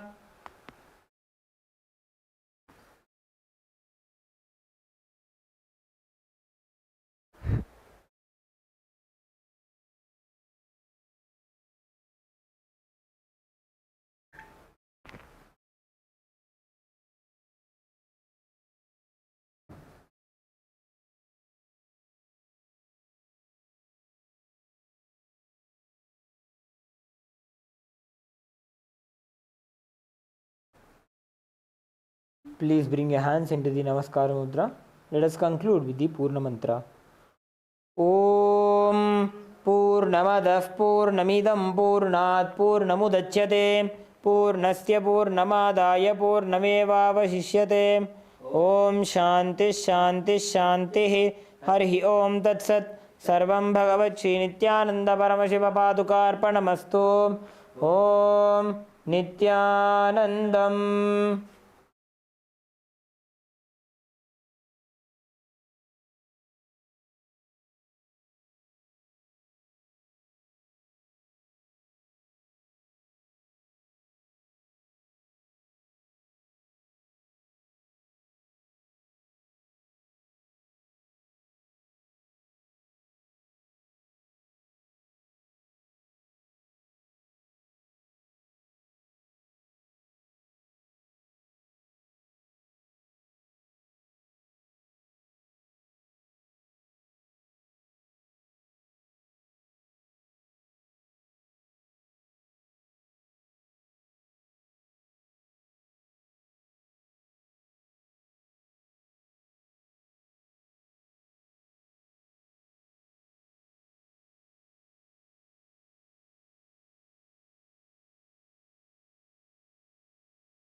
consisted of 10,000 Hindu traditions, or sampradayas, that existed in 56 Hindu nations, 200 Hindu kingdoms, 1,700 Hindu provinces that covered more than 6 million kilometers square of Asia. The Supreme Pontiff of Hinduism, SPH, Bhagavan Sri Nithyananda Paramashivoham, is the reviver of KAILASA, this ancient, enlightened Hindu civilizational nation. KAILASA is an unbroken cultural, religious, historical, civilizational, and sovereign continuation and revival of multiple of these historical Hindu sovereign states and Hindu ecclesiastical entities. The unbroken continuity of these ancient Hindu nations through KAILASA results in the legal recognition of KAILASA as per the international customary law, particularly the doctrine of continuity. The international law, the doctrine of continuity, implies that upheavals and revolutions within a country, changes in government, territorial adjustments, measures taken during military occupation, or other internal transformations do not negate the existence of the country, do not affect the legal personality and international obligations of the country or state. The Vienna Convention on Succession of States in respect of treaties, 1978, addresses these principles of the doctrine of continuity as it outlines international law during situation of state succession or continuation. International law recognizes a state's legal personality by recognizing its identity. This perspective extends even during the period when the given state or country is annexed or occupied by a foreign power. Even in such cases, the legal personality of the state is considered to persist, enabling its subsequent re-establishment. Historical examples dating back to the 18th century include cases like Portugal and Genoa that were re-established after the Vienna Congress of 1815. More recent examples include countries such as Poland, Ethiopia, Czechoslovakia, Albania, and Austria that were re-established after World War II. Even when a nation is deprived of its territory, the nation continues to exist. Its sovereignty and international legal personality continues to persist. The Dalai Lama, as the spiritual and temporal leader of Tibet, exemplifies this principle. In 1959, the Dalai Lama was exiled and forced to flee. Despite the challenges faced, the Dalai Lama continues to advocate for the preservation of Tibetan culture and garners worldwide support for Tibetan autonomy on the global stage.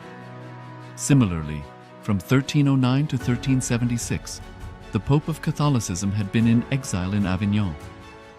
Despite this, he was recognized as the head of state as well as head of the church and given full privileges of the position after their return to Rome. Even in 1861, much of the papal territories had been lost, leaving the Pope with no sovereign territory other than the papal residence and related buildings. Yet his temporal powers were still acknowledged.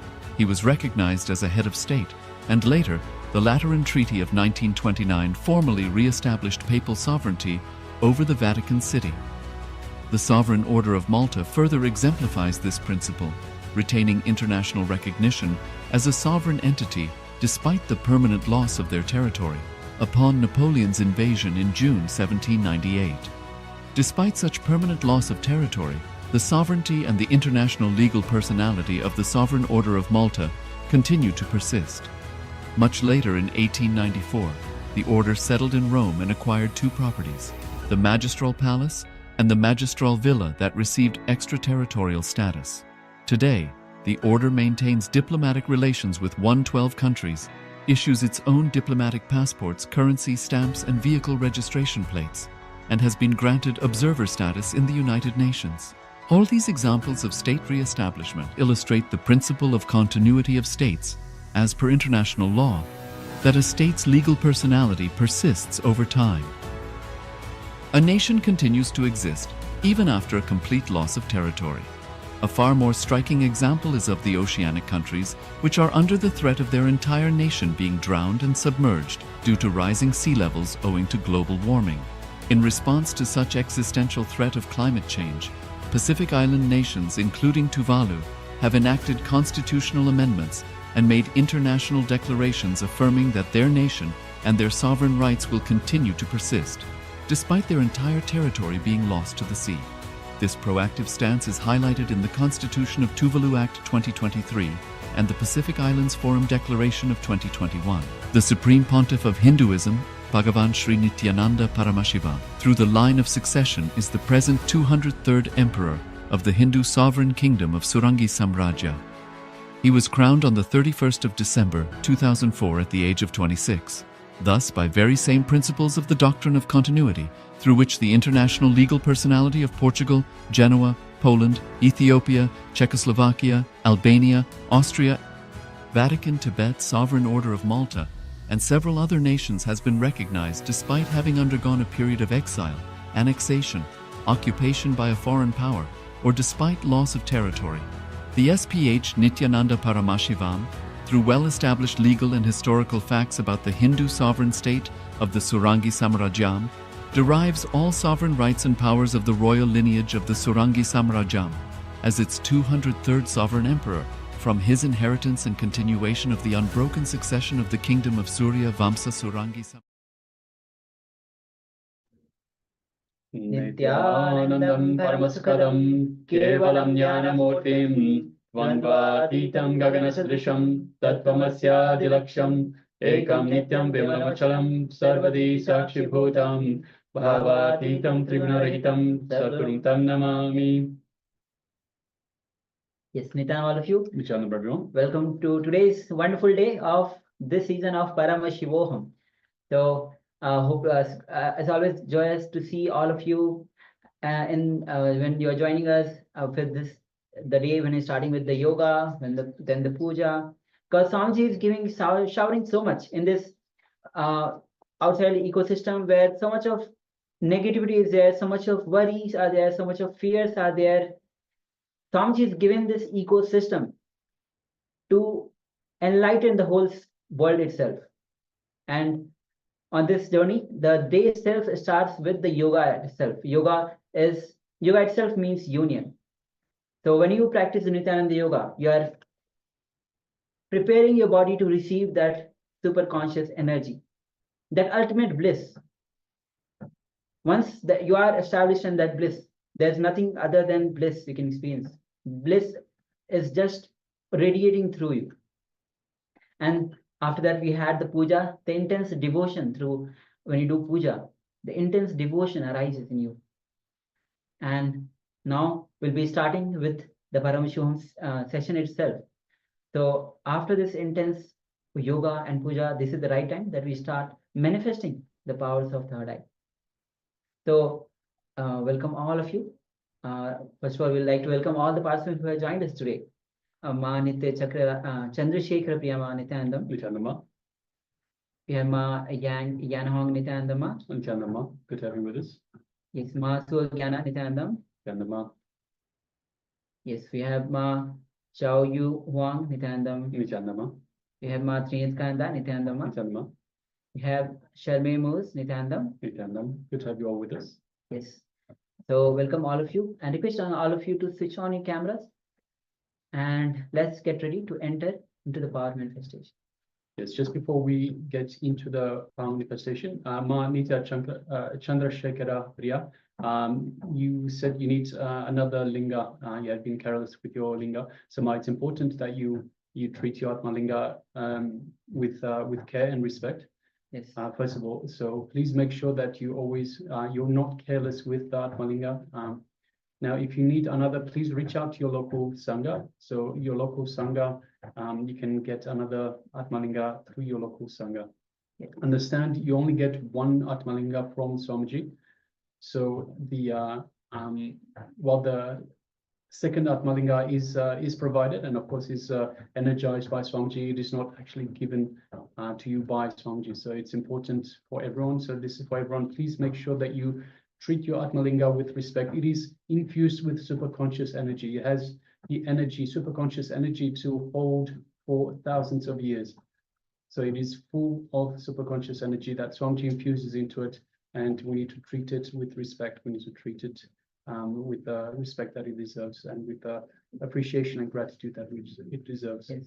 And it's Paramshah himself, as Swami says. That's why we worship him as the Paramshah, the Atmalinga as the Paramshah himself. Meanwhile, Ma Yang Hong says Nithyanandam. Yes, Nithyanandam. Nithyananda, good to have you with us. All right. So with this, let's get ready. And with this, let's get ready to enter into the power manifestation. You can cover your eyes now, the blindfold, as we enter into the scriptural reference, which is the Pramana for manifesting this science.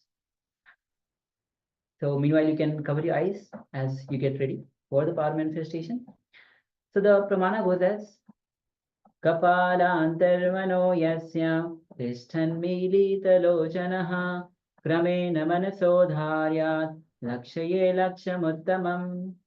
Paramashiva says, by fixing the mind on the inner space within the crown center and sitting stably without any movement, having the eyes closed in succession, by that stability of the mind and the inner space, through the power of third eye, one directly sees the ultimate goal, Laksham, by having the vision beyond the sight that reveals any object or place, attaining the space of oneness with the source, Paramashiva.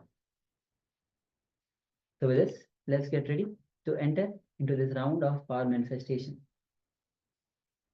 You can sit with your head, neck, spine in a straight line. You can cover your eyes.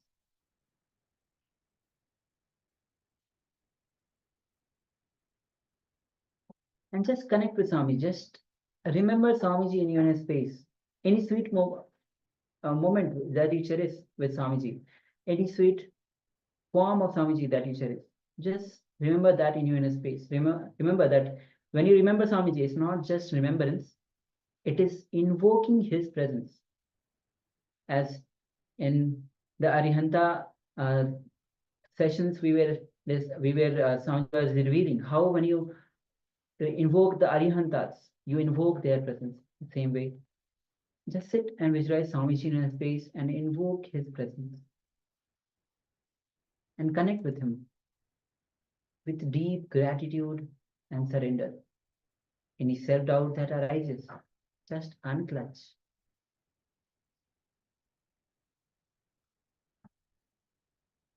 Any questions, any self-hatred, self-denial, fears arises, just unclutch. Go on unclutching from everything, whether it is what you feel, something as sweet, something you don't want to let go, just unclutch. Just be a witness to the thoughts. Do not engage with the thoughts, whether it is good thought, whether it is bad thought. Just be a witness to it and just unclutch.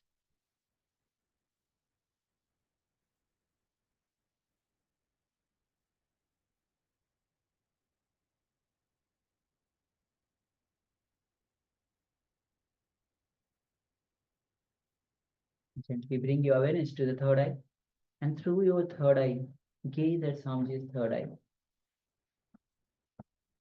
And let's connect with Swamiji with the Mahavakya. Om Nithyananda Paramashivoham. Om Nithyananda Paramashivoham. Om Nithyananda Paramashivoham. Keep chanting the Mahavakya as we enter into this round of power manifestation. The image is now being projected on your screen.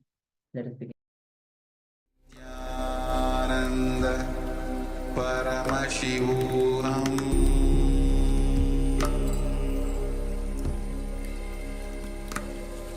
Om Nithyananda Paramashivoham.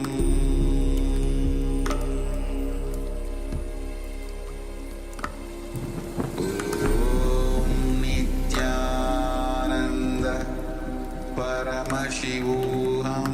Om Nithyananda Paramashivoham. Om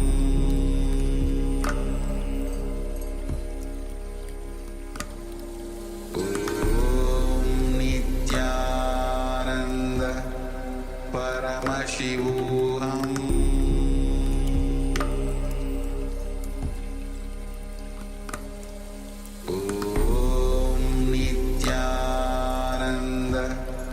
Paramashivoham.